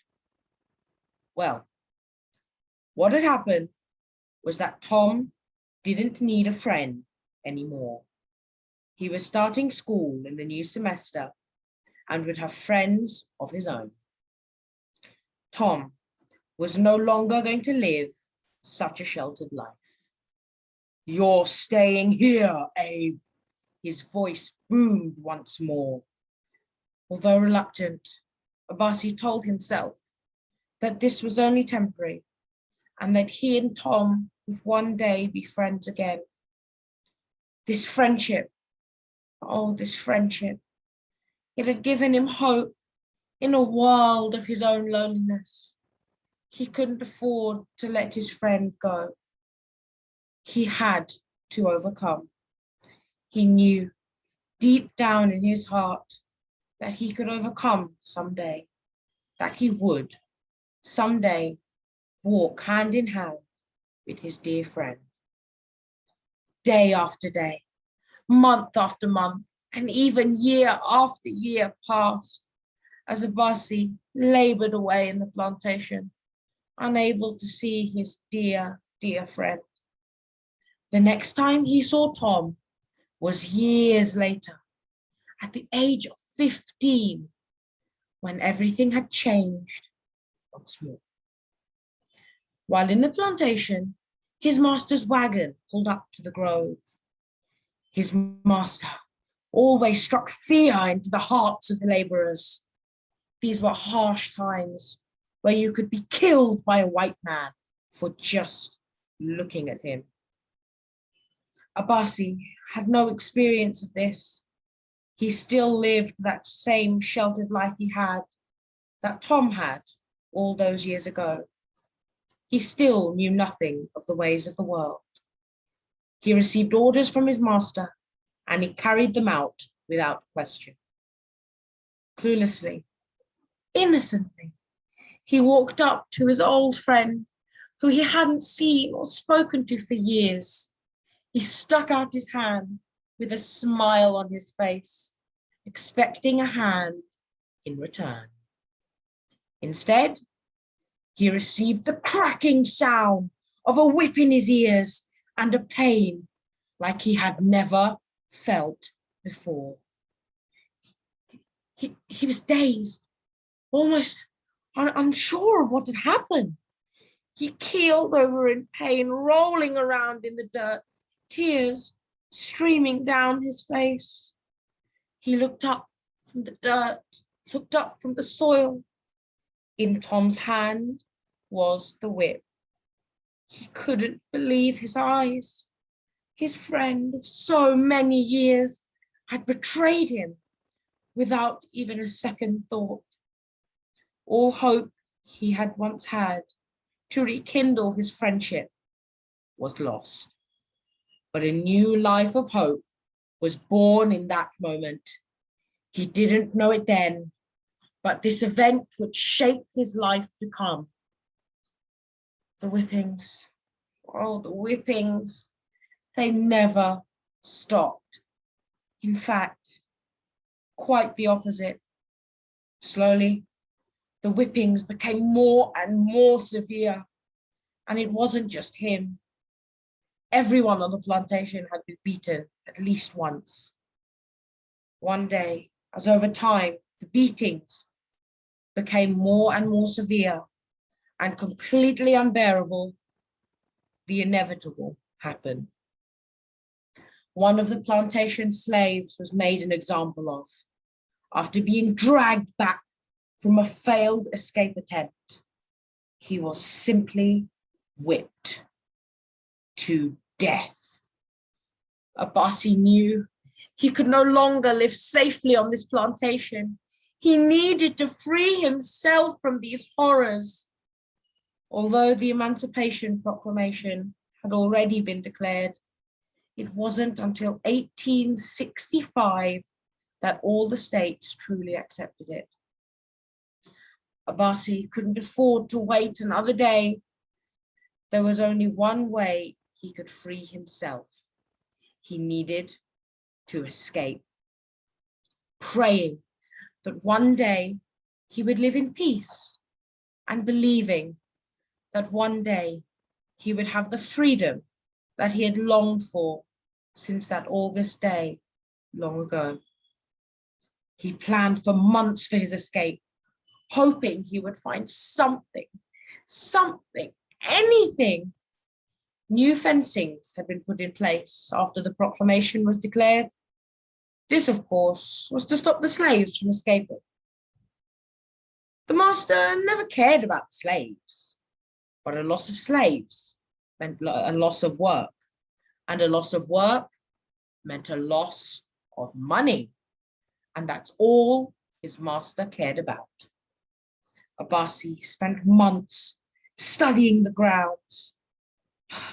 He tried so hard to make his escape.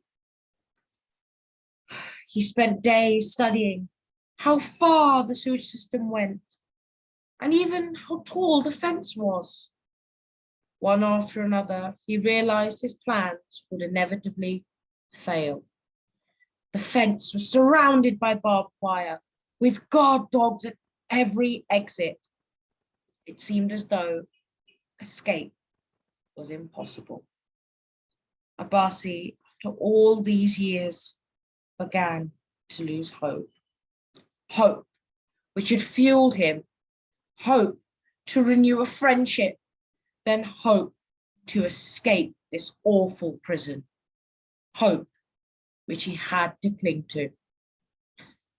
It was then he realized he didn't have to go over the fence. He could go under it. Abbasi struggled for days as he dug beneath the fence. Every day after his work was done, he would mask the tunnel using piles of rotten sugar. Any white man would be damned before they would touch anything of such a disgusting and vile nature. Oh. He toiled and toiled until finally the night had come to make his escape. He was climbing down the tunnel when he remembered It wasn't just him who was suffering. All the Black people of the plantation, all of his workers, all of his friends had suffered as much as he had. So he ran to everyone's homes, waking them, shaking them, telling them to run, make their escape, run for dear life. He was in the last house when he saw a kerosene lamp hanging from the window. The glowing flames of the lamp had given him an idea. In a rush of adrenaline, he grabbed the lamp and threw it into the field.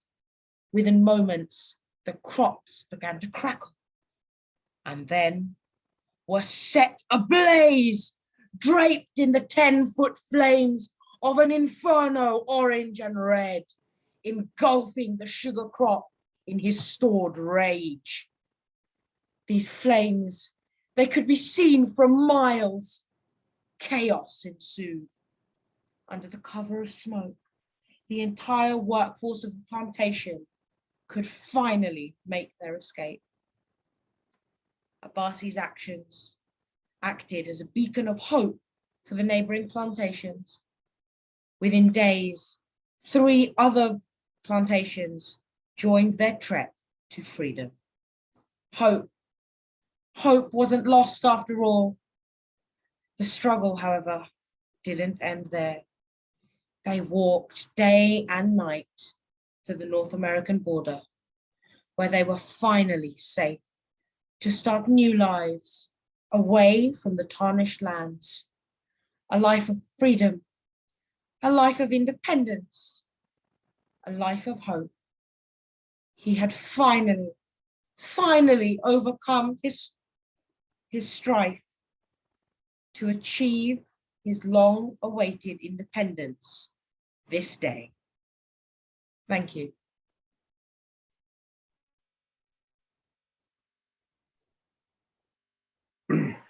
Thank you so much, Indranil. So once more, Indranil has forgotten the songs, which is fine. And so we come to an end of this session of Evening of Stories. And I would like to profoundly thank everybody for being part of this. And I feel that with the last couple of days, we have once more gathered together to practice with this practice of storytelling.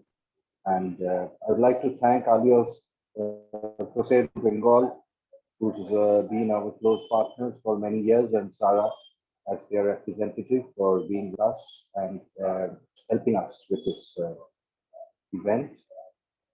With these words, if I would end the session, but open the floor to any remarks or any kind of statements anybody would like to make. Thank you so much.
Thank you, Sudipta, for organizing this event. It's very nice to hear everyone. Thank you, Maya. Thank you for being part of it. Can I ask where everybody is Yes. located right now? Like in what city? Italy. Paris. Nice. Glasgow. Or Essex, London, nearby. Pune. Ah, okay. Where? Pune, Ah, close to in Maharashtra. yeah. Close to. Mm. Yeah.